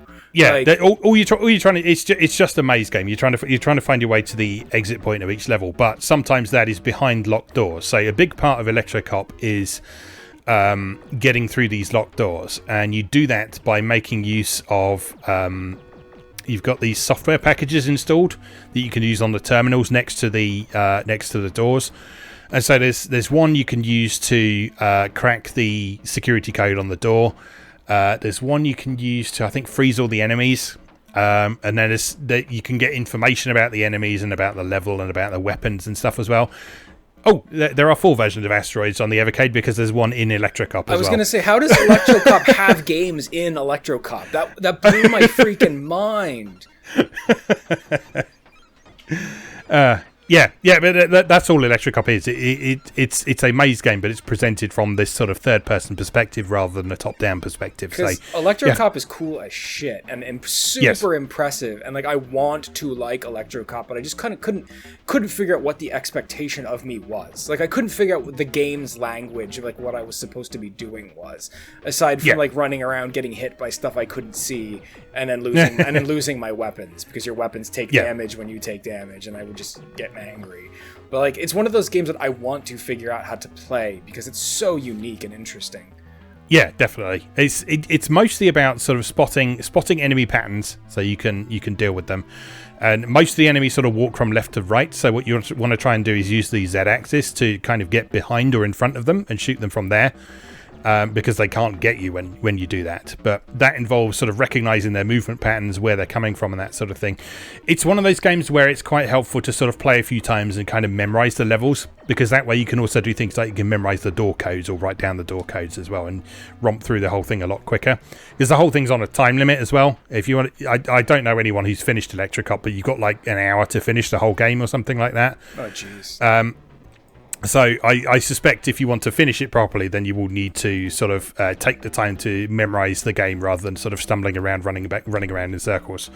But it is a super cool game, but it takes quite a lot of getting used to because it is unlike anything else that was around at the time, because of sort of the perspective it presented itself from, the way it controls and that sort of thing. So it's worth taking the time to get to know, though. All right, I think that's about everything, unless there's anything you want to bring up. No, I mean, always playing something. I could talk about what I'm playing all day long, but you don't want to hear about everything I've been playing. Well, we've got plenty more to talk about in the third segment as well. So That's right. Let's take a short break for now, and then we'll come back and we'll talk about our best experiences of the year. So we'll see you in a moment.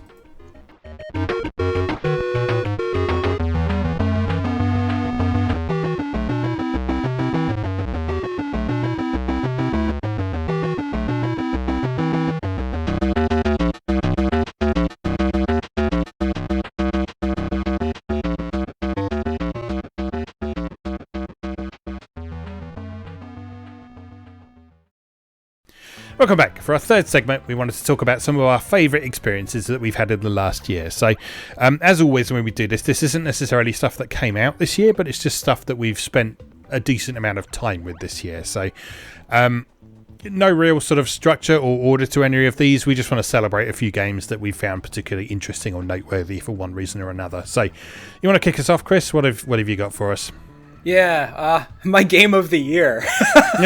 I'll lead right in with my game of the year, which launched in 1993. Nice.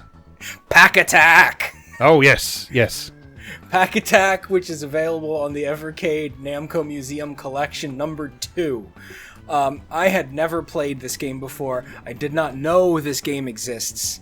It is a puzzle game themed around Pac-Man. A Tetris-style drop puzzler themed around Pac-Man.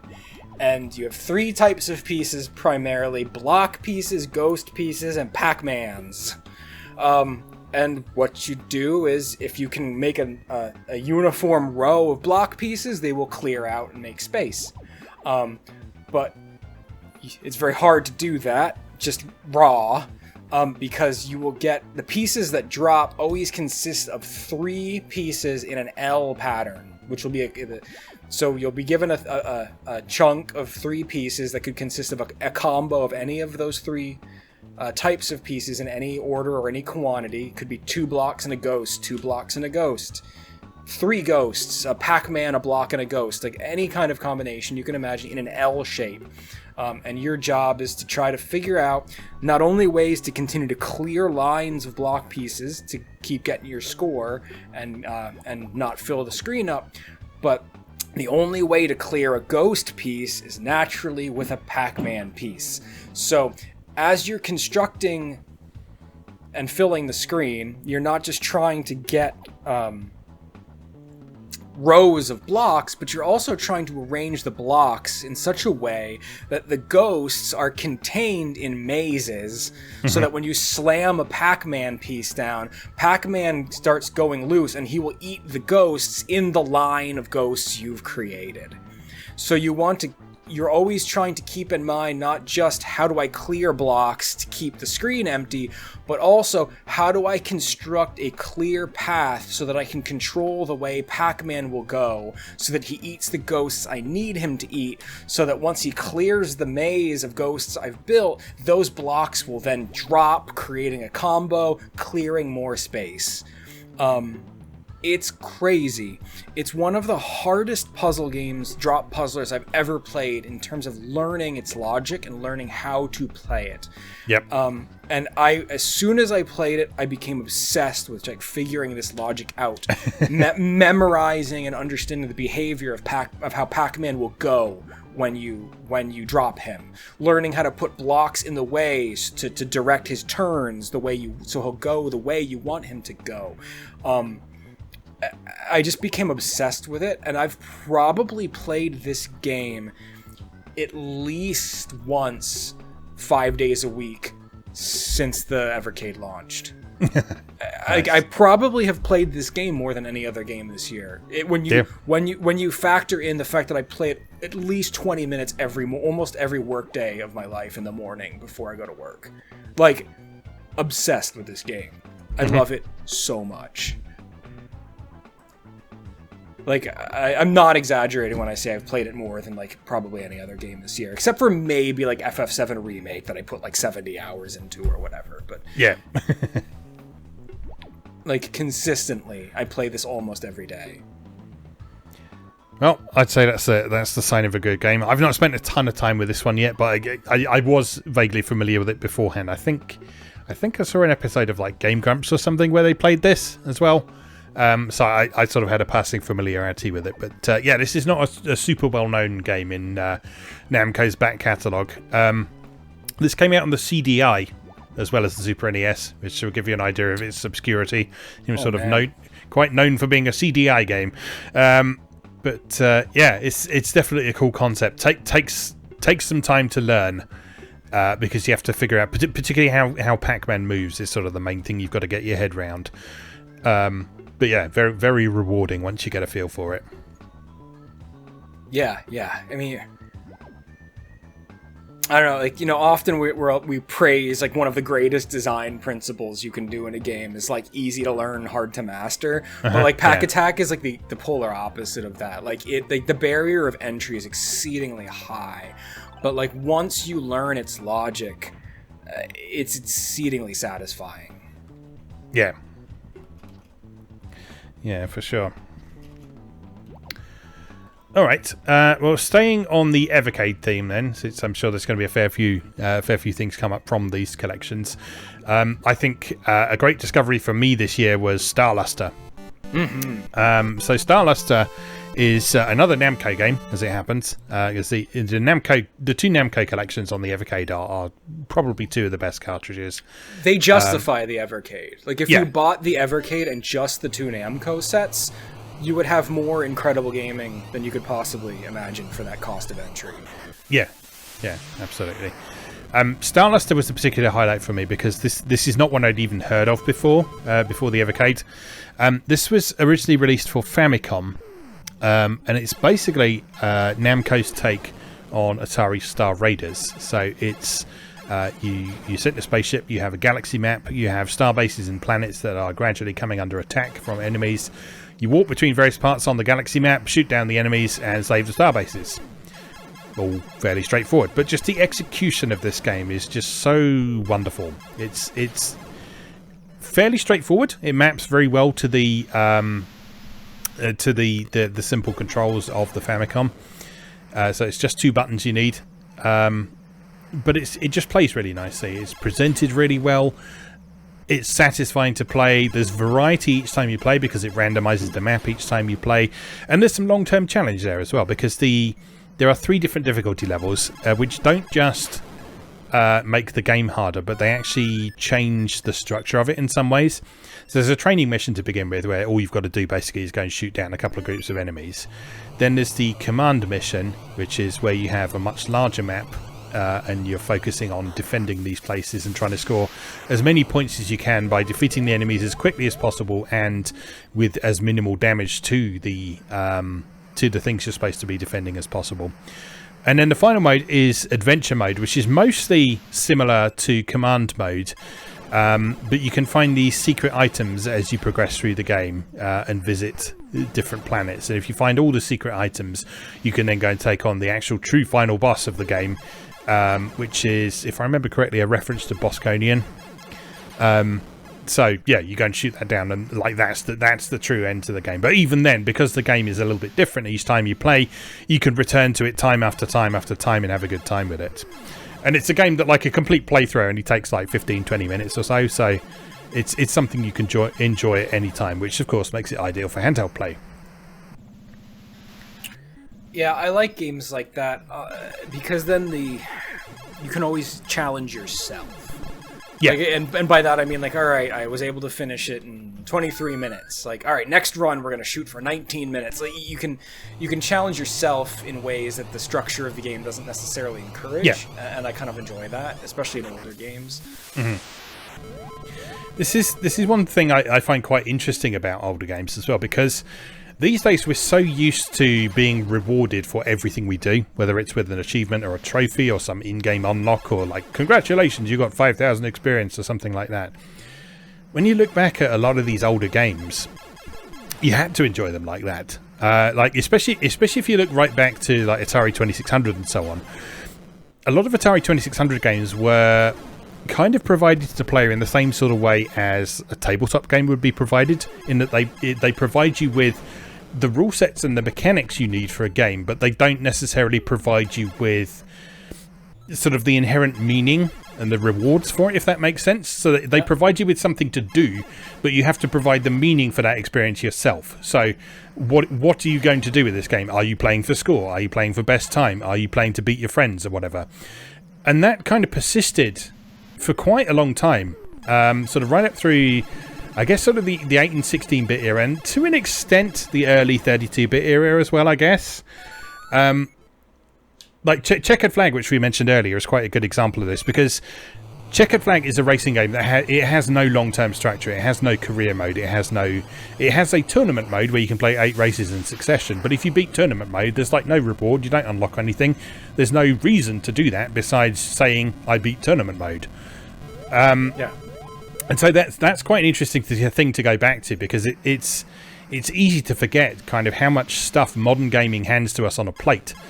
But it's quite refreshing to go back to that time when you kind of had to not completely make your own fun, but you had to provide your own meaning and context for the experience.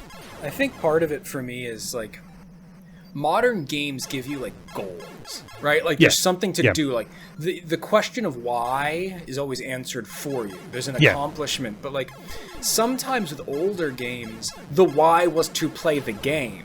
Yeah.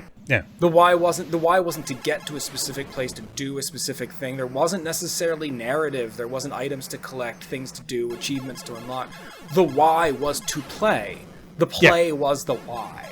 Mm-hmm. And that's something these older games were all about. That's kind of not. Well, it's kind of like I was talking about Xeno Crisis earlier, right? Like it's an old-fashioned arcade game. The reason to play is the why. Yeah, you beat it, you roll credits, like your score is your why. Like the play is the reason you're engaging with it. Not to get something. Not to do something, to enjoy the experience. That's the reason. Yeah. Yeah, that's something that sort of I've really become conscious of while doing my Atari series in particular over on YouTube, because sort of so many of those games are handled in that way. They give you the tools you need to have fun, and then the actual having fun part is up to you, really. So yeah, I mean, not everyone is going to engage with them on that way, but especially if you've sort of grown up with these more modern experiences where, as you say, they answer the why question for you. But it is a worthwhile experience to go back to some of these things and sort of think about why you're playing them, how you're enjoying them, and that sort of thing. And yeah, Star Luster is a good example of that. There's a lot of other good examples of that on the Evercade as well from these early games. So yeah, that's cool. Alongside Star Luster, I do also want to mention its sequel, Star Ixiom, as well, which again, that's a really neat game. Which again, I didn't know of the existence of before this year. But so Star Ixiom is the PlayStation 1 sequel to Star Luster, and it actually came out in Europe. Which surprised me a great deal, because Star Luster, as I say, was a Famicom exclusive release, so it never got an NES release outside of Japan.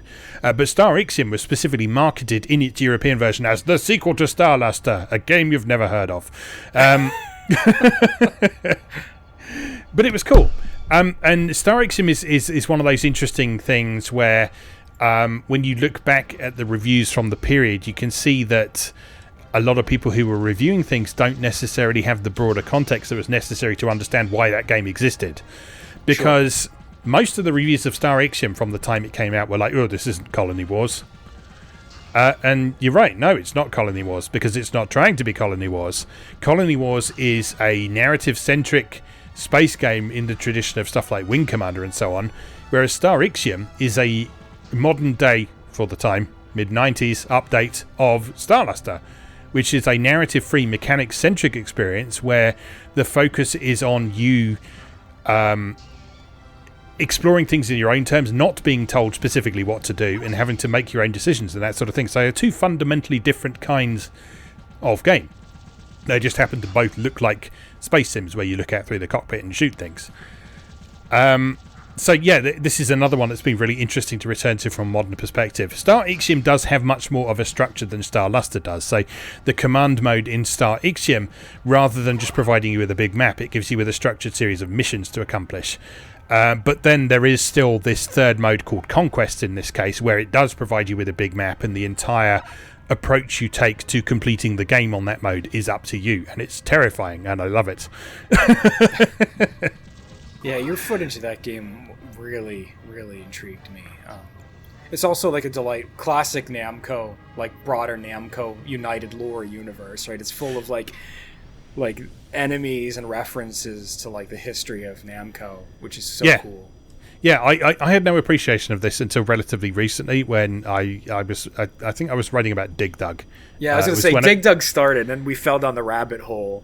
Yeah. So like I was reading about Dig Dug, and I just happened to be researching it, and I was the article I was reading was like, oh, the main character of Dig Dug isn't called Dig Dug as most people assume. He's actually called Horitaizo, and he's actually the estranged husband of Toby from Baraduke, who is part of the United Space Force, who is, yeah. And you just follow that through, and there is an official Namco site. I assumed it was a fan site when I first saw it. There was just sort of fan theories that put all these things together. But no, this is an official Namco site with a complete timeline running from Ace Combat 3 all the way to like Galaxian and Galaga and Star Ixiom and stuff beyond that, and some games you never even heard of. They are all part of this unified timeline, and it's amazing. I just got the Switch version of Mr. Driller Drill Land. Yeah, which is also part of this timeline. Right, because the kid from Mr. Driller is Horitaizo's son. Yes. But you can also play as Horitaizo in Mr. Driller Drill Land, and he's like old. He's like old and grizzled and like a has-been, and everyone makes fun of him. But yeah, like most Namco games you can think of, most classic Namco games that have a vague sci-fi feel are connected in this way. So like even Burning Force is in there. Yep. Burning Force unfolds in the same universe as Dig Dug, which I love. It's like the weird stuff too, like Wonder Momo and Bravo Man are all connected in some way. Yeah. So that's fantastic. So I mean, I've had a lot of fun times with Namco this year, as you say. So it's sort of starting with some of the stuff that was in like the Namco Museums collection on Switch, and moving on to the Evercade as times have gone on. So yeah, Namco definitely been a highlight of my year for sure. That Switch collection gets forgotten about a lot. That's a really good pickup, because that's got that airplane game on it. I can't remember the name of it. Yeah, Sky Kid. Yeah. That's a really neat game. Yes, that's a cool sort of take on the horizontal shooter, but it's got like a bombing, and it's got acknowledgement of the fact that planes' noses go up and down when they dive and climb, which is quite rare in shoot 'em ups. Really cool game, that. It's actually appeared on a fair few Namco compilations over the years, but for one reason or another, it's one that never gets talked about. It's like it's on that. There was a really good Namco museum collection for the Wii, if I remember rightly, and I think it's on there as well. Okay. But like it's one of those games that no one ever talks about. It's like when you talk about old Namco, people talk about Pac-Man, they talk about Galaxian, they talk about Galaga. Like Sky Kid never gets a look in, and I don't really know why, because it's great. Yeah, it's super interesting. But that's what we do, right? Go play Sky Kid. Exactly. All right, you want to move on then? What else have you been looking at and enjoying this year? As I look at my list, the more I realize this is probably just going to be like a best of like stuff we highlighted in like the what I've been playing sections of each episode. I wouldn't worry about that. Just fire away. But one we've talked about a lot this year is Snack World. Yep. Snack World launched in February 2020 in the West. We have to have mentioned it in almost every other episode at this point. But man, oh man, was that a fun game. And just thinking about it makes me so sad about the recent news that like Level 5's Western localizing houses might be shutting down. Just because Level 5, it's just puns and how much fun they have with the writing and the localization of their own games. It's just a delight. So Snack World is hard to talk about in a way that doesn't misconstrue what it is. As with many of the games we've talked about here, it got mostly savaged by people writing reviews of it, because I think people went into it expecting one thing, got another thing, and then just wrote angrily about it when it turned out not to be the thing that they wanted. Because I think what a lot of people saw and wanted when they watched footage of Snack World was a Japanese take on a Diablo-style hack-and-slash loot RPG. Yeah. And although Snack World does feature DNA of that, it is quite a different type of game. In the sense that a Diablo-style hack-and-slasher has an almost arcadey feel, where there's very low stakes, and you can just kind of mash and slash your way through stuff without thinking about timing and distance and hit detection. Whereas Snack World is a much more deliberately paced game. And that's where it's very, that's something that many Japanese games feature that Western developed games do not. Yeah. In the sense that weight, rhythm, and timing are really important to every aspect of the game. Your dodge roll is very heavy. Weapons have a distinct feeling of weight. So you get the different weapons, right? Like swords, axes, twin knives, bows and arrows. Understanding the rhythm and timing of those weapons and where your vulnerability windows are when you swing them is really important to being successful in combat in this game. Much more so than it is in a game like a Diablo or a Torchlight. And the importance of equipment in this game, the whole game is about equipment in a unique way that's rather different from traditional overhead hack and slash loot fest games. Whereas, in a traditional Diablo style game or a Titan Quest or whatever, like, equipment's important because it puts your level, your stats up or down in important ways and modifies your attributes, right? Like, oh, you got this vest. It puts your defense up +5, but it brings your agility down 1, and it gives you resistance to fire. And like, great. That's an important part of what Snack World does as well. But Snack World adds additional wrinkles to that in a way that previous games don't necessarily do. So, like, besides elemental stuff, like, enemies have Pokemon-style types, right? There's ghost type, machine type. Different equipment, be it weapons or armor, have different affinities for those types. They're either weak or strong against those types, or they ignore those types or nullify them. Then each piece of equipment also has a manufacturer.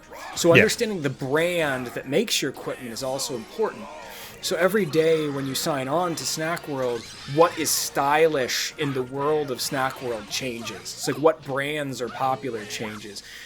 So equipping equipment that is made by the brand that's popular for that day will confer certain bonuses to you. So every single stage you go into has an interesting dynamic because between what brands are popular that day, what the composition of the enemy types in that stage will dictate what equipment you have in your possession is most effective to take into that stage. And it's not just a matter of what gives you the highest numbers.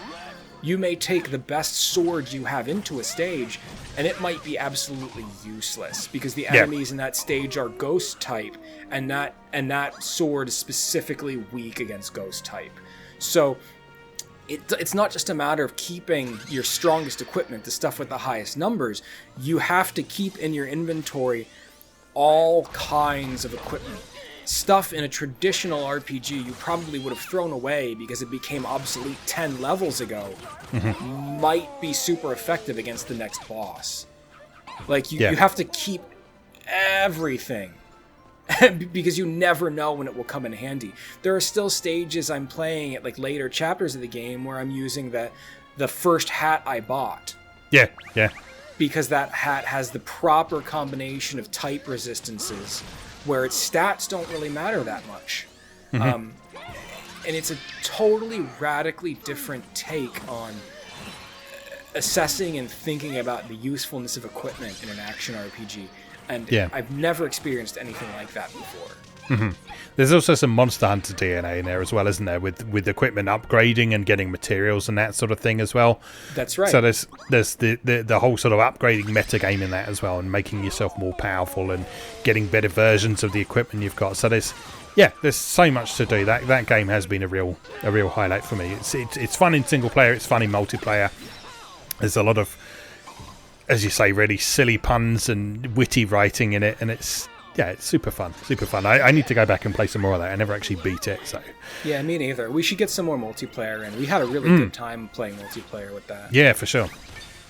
And I think we're still relatively at about the same place in the story, so it'd be very easy for us to pick up. Yeah, good stuff. So that has been a highlight of mine as well, certainly. Another game I want to bring out that was sort of quite a surprise for me is a game I wrote about back in March, which is called Dead or School. Yeah. So this is a game that I'd sort of been casually aware of beforehand because I think I picked up an early access version on a Steam sale at one point when it was like $2 or something like that. But I happened to get the opportunity to review the Switch version for Nintendo Life. I think it was one of the earlier things that I did for Nintendo Life this year.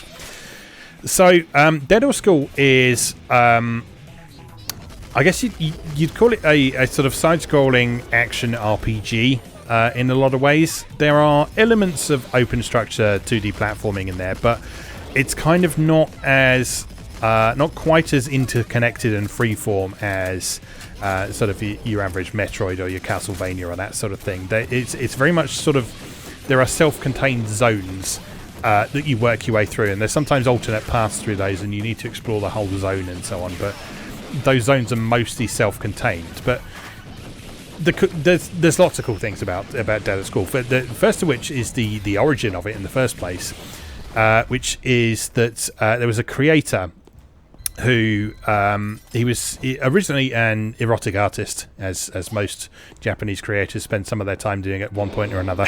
But he grew tired of drawing erotic art, and he decided he wanted to be a manga artist. And so he put together a work that he called Machine Doll Nanami-chan. That was sort of like his big passion project. He got rejected a lot of times for this, but eventually managed to get it released. And the concept of Machine Doll Nanami-chan was a piece of speculative fiction that was like looking at our relationship with technology. So it was looking at how human beings would interact with artificial life and so on. So it explores a lot of things like sort of Asimov's 3 Doors of Robotics and that sort of thing. And there's the inevitable robot rebellion and all that sort of thing, and things go terribly wrong. And yeah, that was where the manga left off. And Dead or School is basically a follow-up to that manga. It doesn't necessarily make that obvious straight away. But yeah, it's a direct follow-up to that manga, where you are following the fate of a girl who has been living in these underground enclaves that humanity has been forced into by the machines on the surface. This girl has just a very innocent wish that she wants to see the surface, and she wants to go to school because she read about school in a picture book, and she decides that that's something she wants to experience for herself. So her entire motivation for this game is that she wants to go to school. Poor sweet misguided angel. Exactly. But yeah, what unfolds then is this sort of huge multi-stage adventure where you work your way through these expansive 2D environments, collecting lots of different weapons and fighting enemies and developing your character and all sorts of things like this. And it was just an incredibly satisfying and well put together game. It had really solid mechanics. It had really excellent combat, both in terms of melee and range combat. Lots of different upgrades you could apply to the main character. Some really, really interesting level design with some really solid environmental puzzles. I remember there are several points in the game where I sort of got through a puzzle and I just sort of sat back after that puzzle and thought, that was really good. That was a really cool thing that I've done in this game. And yeah, that game was just full of moments like that. Because it's sort of like a small-scale, low-budget passion project, it's got a few rough edges here and there, but the whole thing is just a perfect example of something that is just held together with such joy and love for their creation that it really shines through in the game. It's a game where you can feel how strongly the creator feels about his creation as you play it, and it was just such an absolute pleasure to play. And yeah, I was delighted to see that it got a physical release on Switch through Marvelous as well, so you can actually own a copy of this to go on your shelf as well, which gives it slightly more chance of being remembered than if it was just a download thing that disappears into the depths of the eShop after a couple of weeks. So all I remember from footage of this game is just isn't there like a prevalence of rocket launchers, just like progressively more insane rocket launchers? So the way the mechanics work are your main character, she can hold a melee weapon, a machine gun, and a launcher. And as you progress through the game, you get new pieces of equipment for each of those slots, and you can add items onto them. And yeah, as you go through, each of them sort of get progressively ridiculous mods on them. There's character upgrades that add sort of passive abilities to one of those 3 weapon types. So yeah, there is quite a strong focus on rocket launchers, but also it's a case of picking the right enemy for the right weapon for the right enemy in a lot of cases. So the rocket launchers are obviously very useful for bosses. Melee attacks are useful for sort of small and squishy enemies. Machine guns, there's various ways you can wield them, different stances you can put them in, use your stamina in different ways. So there's a lot of depth to the mechanics, and yeah, it was really, really fun. So yeah, if you've not checked that out, or if you've not heard of it, I strongly recommend giving it a go, because it was one of those games that I sort of got handed for a review, and I thought, I'll give this a go, see how it goes, and I was promptly glued to it for about 30 hours. So yeah, great stuff. Yeah, I've been meaning to pick that up. It's got a really, really cute aesthetic to it. Yeah, love it. Here's one that I think you would agree with as well. Clubhouse games. Oh yeah. Yeah, I mean, if there was ever a game for this time we live in, Clubhouse games is it, right? Everyone has a Switch. It's not safe to hang out with them. Everyone should be playing this online against each other right now. Mm-hmm. You know, like Moncala gets real dirty real fast. I don't know. We've talked a lot about how like the original DS version of this was wonderful in its own right, and this is just the Switch version just kind of continues everything that's wonderful about the idea of having a one-stop digital place for 50 plus classic games, and of course as a tool to learn how to play them as well. Yeah, that's what I was going to say. This is one of my favorite things about this game, is because it provides some sort of basic tutorials for you, but the real highlight of it for me is sort of the interactive assists you can put on. So when you're playing stuff like chess, you can bring up an overlay of the board that shows how threatened each space is. And so using that, you can figure out where are going to be the best places to move to, where you're going to be safe, where it's going to be a bit risky, and that sort of thing. And that is such a good way of learning how to play the game that I've never seen I've never seen an adaptation of tabletop games do something quite like that before. But I feel I learned more in a couple of sessions with chess on Clubhouse Games than I did in like a lifetime of sort of vaguely knowing how to play chess but not knowing how to play chess well. Sure. I mean, even simpler games like my buddies and I love checkers because it's really quick and easy to play, and like I didn't realize like some of the rules of checkers. Like I'd been playing it wrong my whole life. Yeah. Like I didn't realize you had to make a move if you can. Like if you can make a move to take a piece, you have to do it. And that's not how me and my friends played checkers when we were kids. So we would like play chicken and stuff with each other, and like not like adding that dynamic totally changes the strategic element of the game. Yeah. So like I was so grateful for like learning that's the proper way to play. Mm-hmm. And so having that like digital version with the rules programmed in hard means you really have to learn to play these games the right way, which is something I was extremely grateful for. Yeah.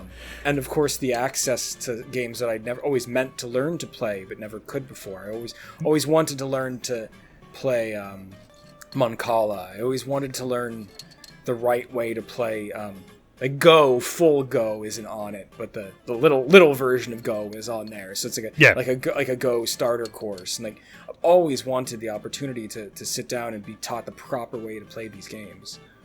Yeah. I think the sort of worldwide aspect of this package is a real strength of it. So you've got stuff in there that sort of maybe isn't quite as well known by sort of the mainstream audience who knows what chess and checkers and Connect 4 and stuff is, but you've got stuff like Hanafuda in there. And again, it teaches you how to play. It gives you it provides you with enough assistance for you to be able to understand what is going on without having to remember all sorts of things. It's got reference guides you can look at. It's got highlights on the cards and all that sort of thing. So yeah, it's a great way of not just learning sort of well-established games that here in the West. It's a way of learning some games from elsewhere in the world as well. Stuff like, as you say, Mancala, Hanafuda. And then you've got more obscure sort of traditional folk games as well. Things like Nine Men's Morris and Hare and Hounds, or whatever it's called. Which aren't necessarily super fun, because those are both games that have been solved. So there is an optimal way to play both of those games. But yeah, I hate Nine Men's Morris for that reason. Like, my buddy and I sat down to play it. We were instantly like, "There's only one right way to play this game." Yeah. Like, we figured it out almost immediately. It wasn't like we knew immediately there was only one right way to play it to lock in to a victory, and then that made us not want to play it anymore. But I mean, it's interesting that they're there. They're interesting games to study and understand how they work, and understand how they might have had influence on some other games as well. From a historical perspective, the interest is there. Yeah, and again, it also makes the whole thing a bit more kind of family friendly as well. So something like Dots and Boxes is something that you can solve very easily with an adult mind. But if you want something you can play with the kids or something like that that's really easy to understand, you can. I love playing stuff like Dots and Boxes with kids, because the game to me becomes, how do I lose? Yeah. that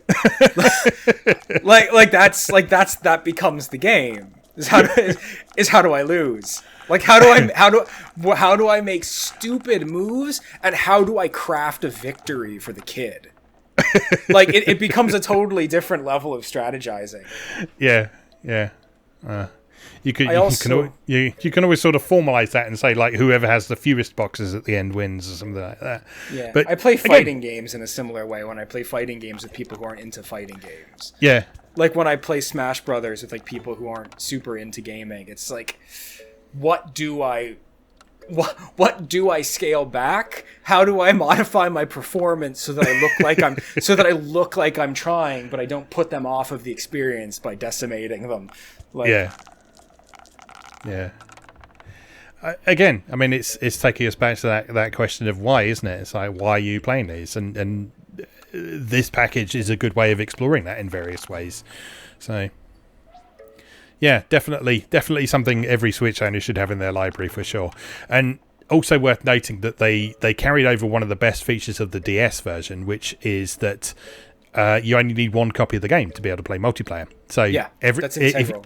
If you are playing with other people who own Switches but don't necessarily own the game, they can download a free bit of software from the eShop, and you can have up to 4 Switches networked together with just one copy of the software, which is fantastic. Yeah, when it is safe to spend time with people in their homes again, like, I can't imagine this game not being in my pocket all the time. Yeah. Like, everyone I know has a Switch. Like, I can't imagine going to a friend's house without this game for a party or a get-together. We should also just, like, pay some lip service to how technically impressive a lot of what was done here was, in subtle ways. Like, not only do these games look beautiful, like, the physicality to the way the games were rendered is really impressive. Like, the wood looks like wood, the marble looks like marble. Like, it's just... some of the games that haven't been talked about as much, the stuff that aren't traditional board games, stuff like the slot cars and the fishing, really did amazing things with the Switch. So so you can play the slot cars on your TV, and the slot car track is there displayed fully. But what you can do if you have multiple Switches is actually build the slot car track on a table by laying multiple Switches down next to each other. Mm-hmm. And it's incredible. You can do that. You can do that with the river too when you play the fishing game, and it's so sensitive that you can actually stand one of the Switches up vertically, and then it displays a waterfall on that screen. Yeah, it's amazing. It's amazing. Like, just so pure Nintendo. Just ways to make not only a video game but a toy with physicality and wonderment as part of the package. Like, just... it can't be understated how much effort was put into making something that would be seemingly so simple. I think that's one of the things that impresses me so much about this game, right? Because back in the day, it would have been so easy for any of, like, the shovelware companies to make something like this. Yeah. Yeah. Right? How many versions of something like this exist out there for like the Wii and the DS and the Game Boy Advance and the PS2, right? Like, oh yeah, like collection of 20 classic games, just like shit it out with zero effort. But this has that classic Nintendo effort where it is such a polished and well-made product that like you feel good about buying it because you can feel the love of that went into celebrating these games. Yeah. And creating a comprehensive package. Yeah. On the sort of shovelware note, it just reminded me of there was a PS2 release called Ultimate Mind Games. I don't know if you're familiar with this at all. I think it was part of the Simple series. But at first glance, it looks like just one of these collections of board games and stuff. I haven't explored it in depth, but I did boot it up, and I was very surprised to discover that there is a full strategy RPG in there where all of the battles are board games. That's fascinating. Yeah. It's so bizarre. But it's like this big sort of grand strategy thing where you're conquering territories and stuff, and anytime you get into a battle, you're playing chess, or you're playing checkers, or you're playing Connect 4, or you're playing cards, or... Yeah, it's bizarre. I need to explore that in more detail at some point because it seemed fascinating. It's no surprise to me anymore when something from the Simple series ends up having tremendous amounts of cleverness and hidden depth. Like that's all. That's been like consistently like your findings exploring the Simple series games. Yeah, for sure. All right, moving on. Another game that I wanted to mention and give some love to is Disaster Report 4. Oh, yeah. Disaster Report 4 came out on Switch and PS4. On both of them, it's an absolute disaster from a technical perspective. How appropriate. Yeah, but it's... I had such a good time with this game. It was fascinating. Just because of... all sorts of things, really. It's a very kind of narrative and character-centric experience. But it was also just a really interesting take on survival horror as well. So you're not fighting against monsters. You're not fighting against people who are trying to kill you. You are just trying to make your way safely through these various environments that are in various degrees of disrepair following an earthquake. So there's collapsing buildings and there's sort of people trying to eke out survival. And... it was just an absolutely fascinating game to play from a narrative perspective in particular, because it acknowledged the fact that although we would like to think that when things go horribly wrong, as they're depicted as going in the game, that everyone would kind of muck in and help each other, it acknowledges the fact that human beings are quite often fundamentally shitty to each other. And there are a lot of situations throughout Disaster Report where you're having to deal with people who are being completely unreasonable and completely unkind and uncaring to people who aren't from round here or that sort of thing. And you go on this big journey from sort of the centre of the city that you were going for a job interview in, sort of working your way out towards the suburbs and trying to escape from this city over the course of several in-game days. And it's just fascinating to see the ways it depicts different communities as responding to this crisis, and the different ways that this crisis has sort of physically affected these communities as well. So there are areas that have, like the city centre, where it's obviously done a lot of damage, but it's not that long before people can go back to doing their business normally. And then you get out to one of the suburbs that has been absolutely, completely and utterly destroyed by fire, and it's a completely different atmosphere there, and the people are responding to it very differently, and the challenges you're faced with interacting with the inhabitants around there are completely different as well. And it was just such a fascinating, well-written and emotionally engaging game that it was definitely one of the most memorable experiences I had for the whole year. And one of those things where the strength of the writing and the storytelling and stuff was enough to distract from the technical shortcomings. So make no mistake, this runs like an absolute dog on anything you play it on. But it doesn't matter after a while. If you let yourself get drawn into the story and what is going on, it doesn't matter. It's just a really immersive experience that involves you in this world, in the lives of these characters that you sort of... There's a lot of different sort of groups of characters that you kind of meet up with on several occasions over the course of the story. So you sort of see how they're getting on the first day, and then you might come back and see how they're doing on the third day, and things are a bit different for them and so on. And every character in that game has got an interesting arc to explore, and your own character's got an interesting arc to explore, and then there's various optional things you can do and side quests, and there's a really bizarre bit where it turns into a one-on-one fighting game at one point, and it's another one of those games that was the creators obviously had a vision for what they wanted to achieve, and from a technical perspective they might not have 100% been able to achieve that, but certainly from an artistic perspective they achieved very much what they wanted to do. And that was that's why Disaster Report 4 is very much one of my most memorable games of the year, for sure. I have no experience with that series. Mm-hmm. No, this was my first experience with the series as well, but so I was really interested to check it out. And after the experience I had with this, I understand that each of the Disaster Reports games is a little bit different from each other, and particularly the first ones on PS2. I think they got quite heavily localized and sort of Americanized, I believe. That makes sense. That was a thing that happened. Yeah, but I'm definitely interested to check the other ones out now, because this was just such a fascinating experience to go through.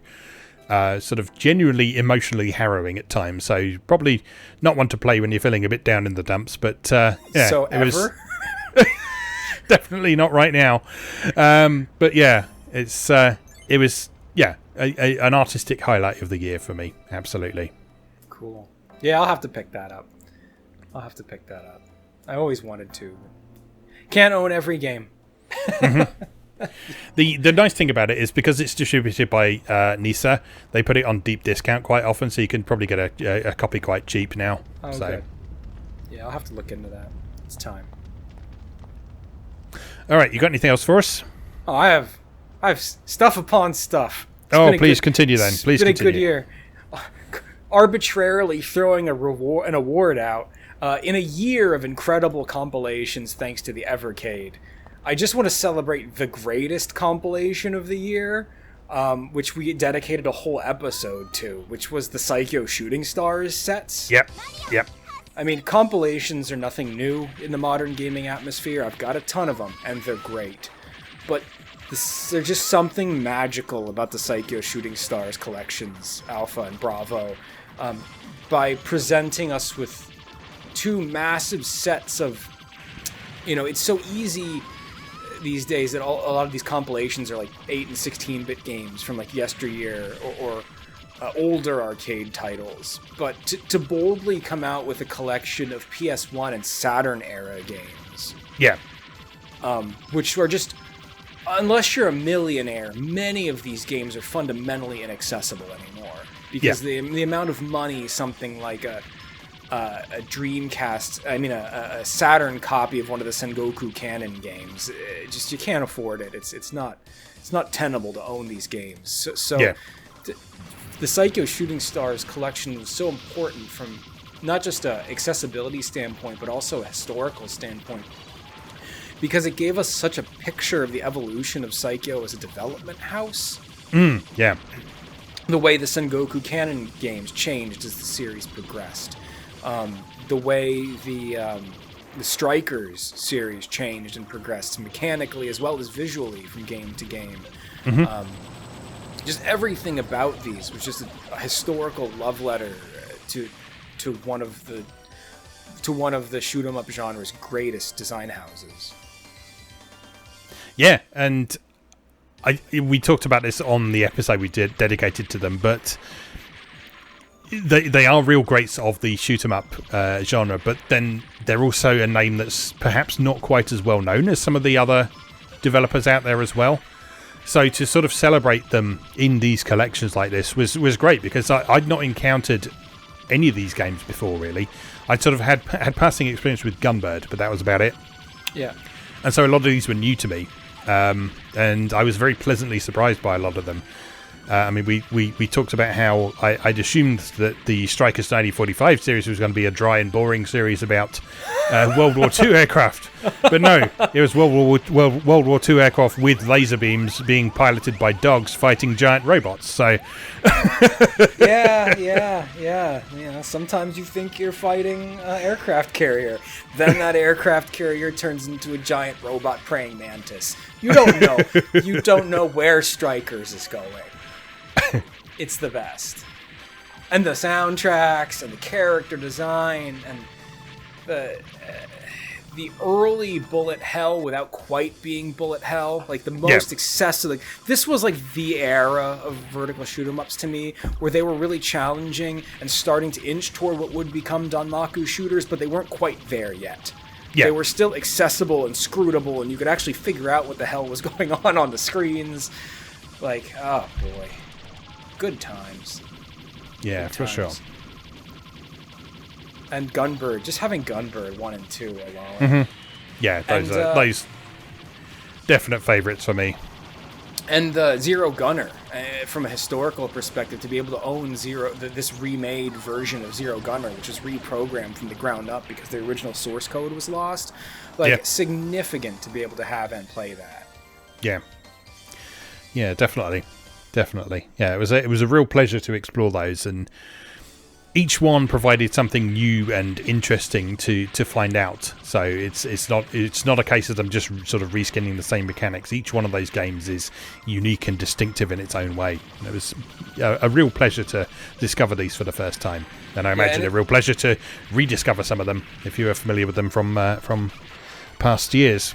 Yeah, and it really, to have them all together was like a new opportunity to appreciate how much of like a masterclass in design in the shoot 'em up genre these games were.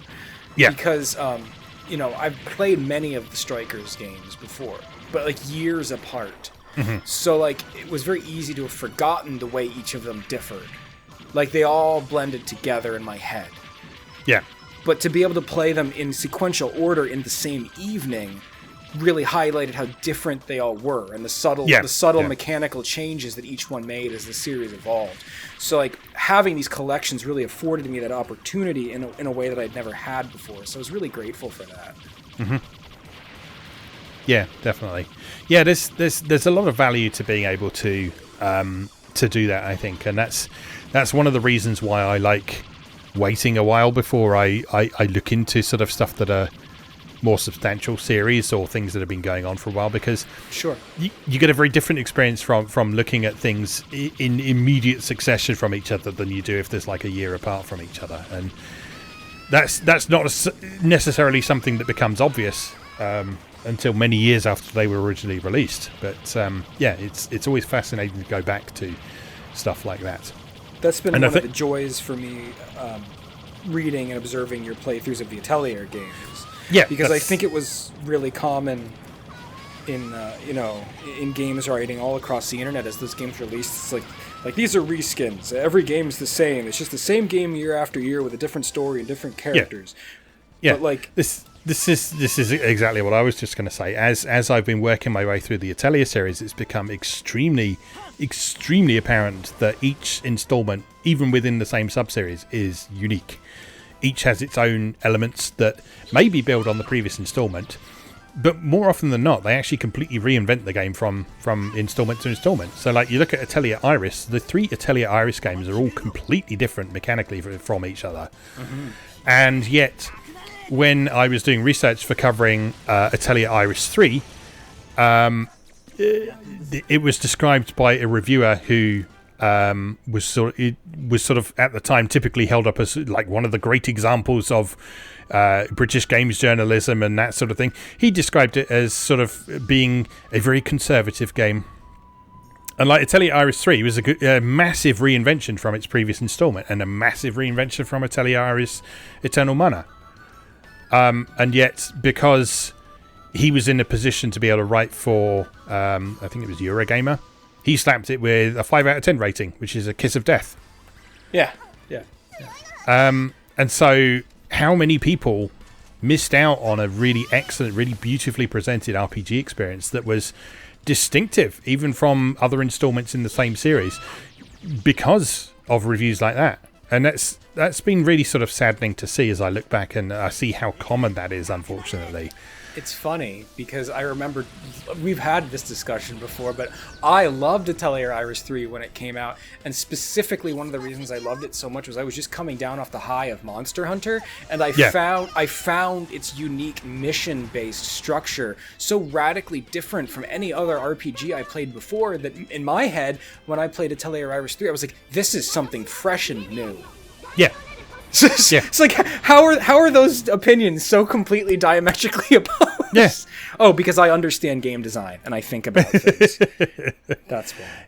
Yeah. So I mean, it's been on the one hand, like I say, it's been saddening to see how widespread that is, but at the same time, it also means that while I'm exploring these games, I get to discover all these new things for myself. And I'm coming into these with no prior expectations. I have no idea what to expect from the Atelier games I haven't played yet.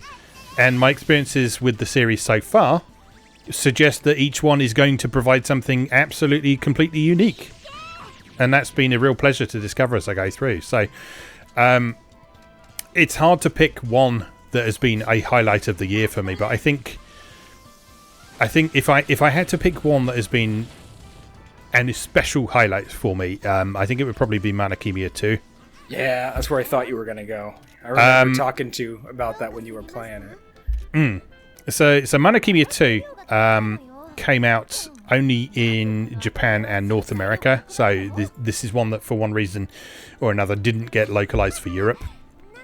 But it's fantastic. It's got 2 playable protagonists who each have their own story. And those 2 playthroughs are different from each other. You go through the same locations and there's the same sort of major things happen in the background, but the sort of main character-centric stuff is unique to those 2 characters. And they intertwine with each other, and when you've beaten both of those story paths, there's a sort of proper finale that involves both of them.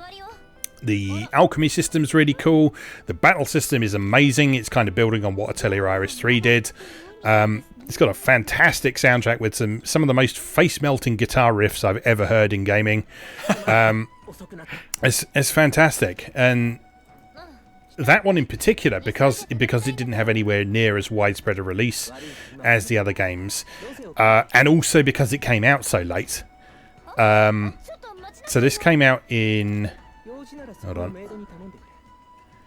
It certainly came out well after the Xbox 360 was already on the market, so and by like a couple of years. So it was in that crossover period where the Xbox 360 had been pretty much established for 3 years. Here we are. Yeah, so Xbox 360 had been out for 3 years, and Khemia 2 came out on the PS2. So it was like 2009 or so. And so who was going to buy a PS2 game in 2009? Apart from us. Yeah, I was going to say, even I didn't buy it. I don't have either of the Khemia games. Yeah. I mean, at that point, I was on the PS3, right? Mm-hmm. Yeah. So, I mean, as console generations have proceeded, particularly in this sort of era, sort of going from the SD to the HD era, there was this sort of assumption that when you moved on, there was no reason to look back.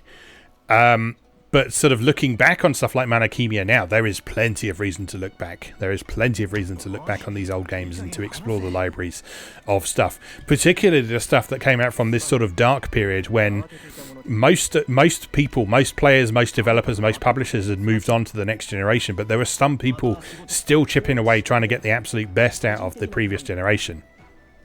Because that's often when you get the most spectacular, interesting games.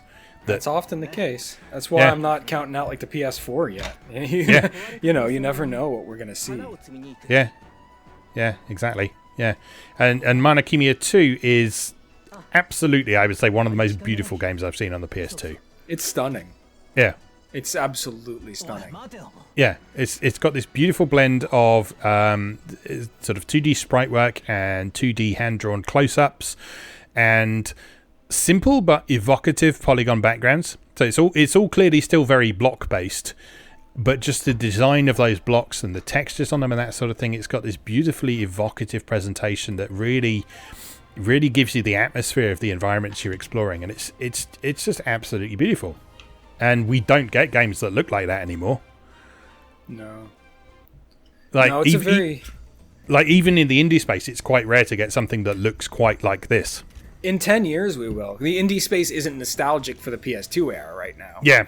We're only just starting to see these days indie games playing with low poly counts that look like Saturn and PS1 era games. Yes. So, like, in another 10 years, there will be, like, indie PS2 and Xbox One style games. Mm-hmm. Which is weird, right? So Yeah. Well, I mean, we said on the last episode, didn't we? Like, PS2 is 20 years old. Doesn't feel like it, does it? But, yeah, it is. PS2 is super retro now. Yeah, I mean, I have one of my best friends. She's a really talented artist, and she's into games and anime. She's 21. Yeah. So yeah, she was 1 when the PS2 came. So, like, that is retro as it gets for her. You know. Yeah, and I'm here going, look at my coloured flickering blocks on the 2600, yeah. Well, I have friends from work, you know, who I get along with really well, and, like, when it wasn't deadly to do so, like, every other Friday we'd go out for drinks or something after work, and I keep telling them, like, you know, when it's safe, like, I want you guys to come over and play some old school games, and they're like, oh, like, you have, like, PS3 stuff? And I'm like, oh no! I'm like, no, asteroids. Yeah, like I'm thinking more like I just got my analog NT Mini Noir. Like, I'm thinking we could play Adventures of Dino Ricky, and they're like, you got Ape. They're like, you got Ape Escape. I'm like, well, yeah, I do, but that's not really what I was talking about when I said come over and play old games. Yeah. Well, I've mentioned the Davison Cup on here a few times. That obviously we weren't able to do this year, but sort of around my birthday. So tradition for a few years was to have people come over and we'd have a tournament on various video games, and I'd normally structure it as kind of a journey through time. So we'd start with 2600 era stuff, work our way through 8 and 16-bit stuff, maybe a bit of PS1, PS2 stuff, and eventually end up with some more modern stuff. But the most popular stuff often ended up being that really early 2600 stuff. So, like, we would play stuff like Real Sports Soccer on the Atari 2600, which is just such a poor approximation of soccer that it becomes a hilarious video game when you're playing it with multiplayer. Sure. That stuff's great in a group setting. It's so simple that anyone can pick it up, and it's goofy, so you're, like, laughing at it the whole time. Yeah. Yeah. So. Awesome. Right. What else you got? What else I got? Streets of Rage 4? Oh, yeah. I actually haven't played that yet, to my shame. Oh, I've had it on my shelf since Limited Run sent it to me, and I haven't even fired it up yet, so I must correct that at some point. It's great. It's great for a number of reasons. You know, we've talked about a lot of beat-em-ups. You know, we did 2 beat-em-up focused episodes because we love us some beat-em-ups, and I love me some modern indie beat-em-ups specifically. But one of the things I actually found very refreshing about Streets of Rage 4, as compared to a lot of indie beat-em-ups, is that it was devoid of RPG mechanics. Oh, right, yeah. So, you know, it's very popular in an indie beat-em-up game to kind of go back to when beat-em-ups were no longer in fashion, right? After, like, the Genesis and the Super Nintendo passed. Like, the beat-em-up was thought of as a lost genre because there wasn't staying power to it. There was no character development, no upgrading, no sense of progress. It was one of those games that we were talking about earlier where the why was just for the sake of playing, and that was no longer in fashion. So when the indie scene came around, one of the most popular ways to revive the beat-em was to add RPG-style progression. Now, this is something that had existed in old beat-em-ups too, obviously River City Ransom and some of the Technos games, but it wasn't the through line. It wasn't often what happened. So that kind of got resurrected and tacked on to a lot of modern beat-em-ups. And it's great, and I love it. But Streets of Rage 4 just decided, nah, we're just gonna make a Mega Drive era beat-em-up with modern tech. You play it to play it. It just stage 1 through to the end. There's no character development. There's no stat growth. There's no RPG collection of items and new moves. You've got the move set you got at the beginning of the game for the whole game, you have to master that moveset in order to get you through to the end of the game. So it's a purely old school design meshed with the most beautiful hand-drawn 2D animation you could possibly imagine. And there's just something so pure about this modern visual presentation with a game that could have essentially existed on a 16-bit platform. Yeah. That it just feels so good. So good. It's charming, it runs well. It's just that right blend of challenging, but like with modern adaptations. So, like, if you die, there's like you can choose modifiers to make your next run easier. Yeah, which is kind of cool, like stuff like that. So like, unlike a 16-bit beat 'em up, it allowed me and my friends to actually play through it. Yeah, because we had infinite continues, and we could use those modifiers to either lower the difficulty or make more weapons appear on the next run, or stuff like that. So, it was just the right touch of classic design sensibilities with modern quality of life improvements, paired with a presentation oozing with love for the franchise. Everything about it feels right. Mm-hmm. The Streets of Rage has always been kind of an interesting case anyway, because it's always been a beat 'em up design for home play, hasn't it? So it's always had a slightly more friendly approach to the player than your typical arcade game. But it sounds like they've taken that to a new level with this one. So I will enjoy checking it out when I'm recording footage for this. Yeah, and it's so lovingly made.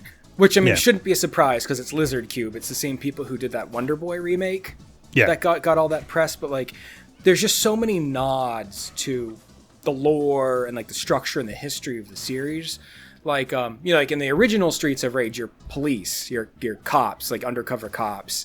And so if you remember, because I know you explored some of these games back when like the Genesis compilations and stuff came out, your screen clearing bomb in the first Streets of Rage, you summon a cop car and the cop drives up and like launches a missile or whatever, and that clears all the bad guys on the screen, right?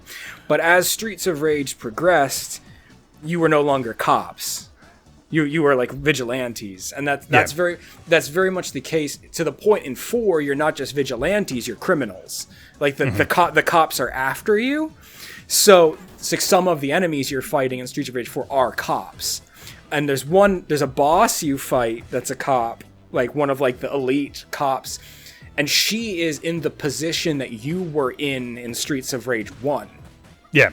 So she is the elite special cop that was sent to take you down. So she has the screen clearing bomb from the first game that she uses on you. It's just stuff like that. I was like, ah! I was just like the whole time. I was like, this is amazing. It all makes sense. It all makes me feel like the love of Streets of Rage. Just wonderful stuff. Can't recommend it highly enough. Cool. Well, I will make some time for that. Like I say, I'll need to record some footage for this, so I'm looking forward to that now. Cool. I'm not sure. It's online, I think. I think it's got online. Yeah. Yeah, you have to let me know. We'll do some multiplayer. Sure. And it's got Blaze, so Game of the Year. It's got Blaze. That is the important thing. It's got both new and old Blaze, as I remember correctly, as well, hasn't it? It's got like 4 different versions of Blaze. You can unlock the Streets of Rage 1 through 3 versions of almost all the characters. Yeah, that's awesome. That's awesome. But new, slightly mature Blaze is... Yeah. Yep. Oh, dear. Oh, dear. All right. Any more for us, given that we've gone on for an hour and 10 minutes? I just want to declare best Shantae game of the year. Okay, go for it. Shantae and the Seven Sirens, only Shantae game of the year. Excellent. It's great. It's great at Shantae play at the end. Good. Looking forward to that. I've had my copy came in from Limited Run a little while back when I've not made time to check it out yet.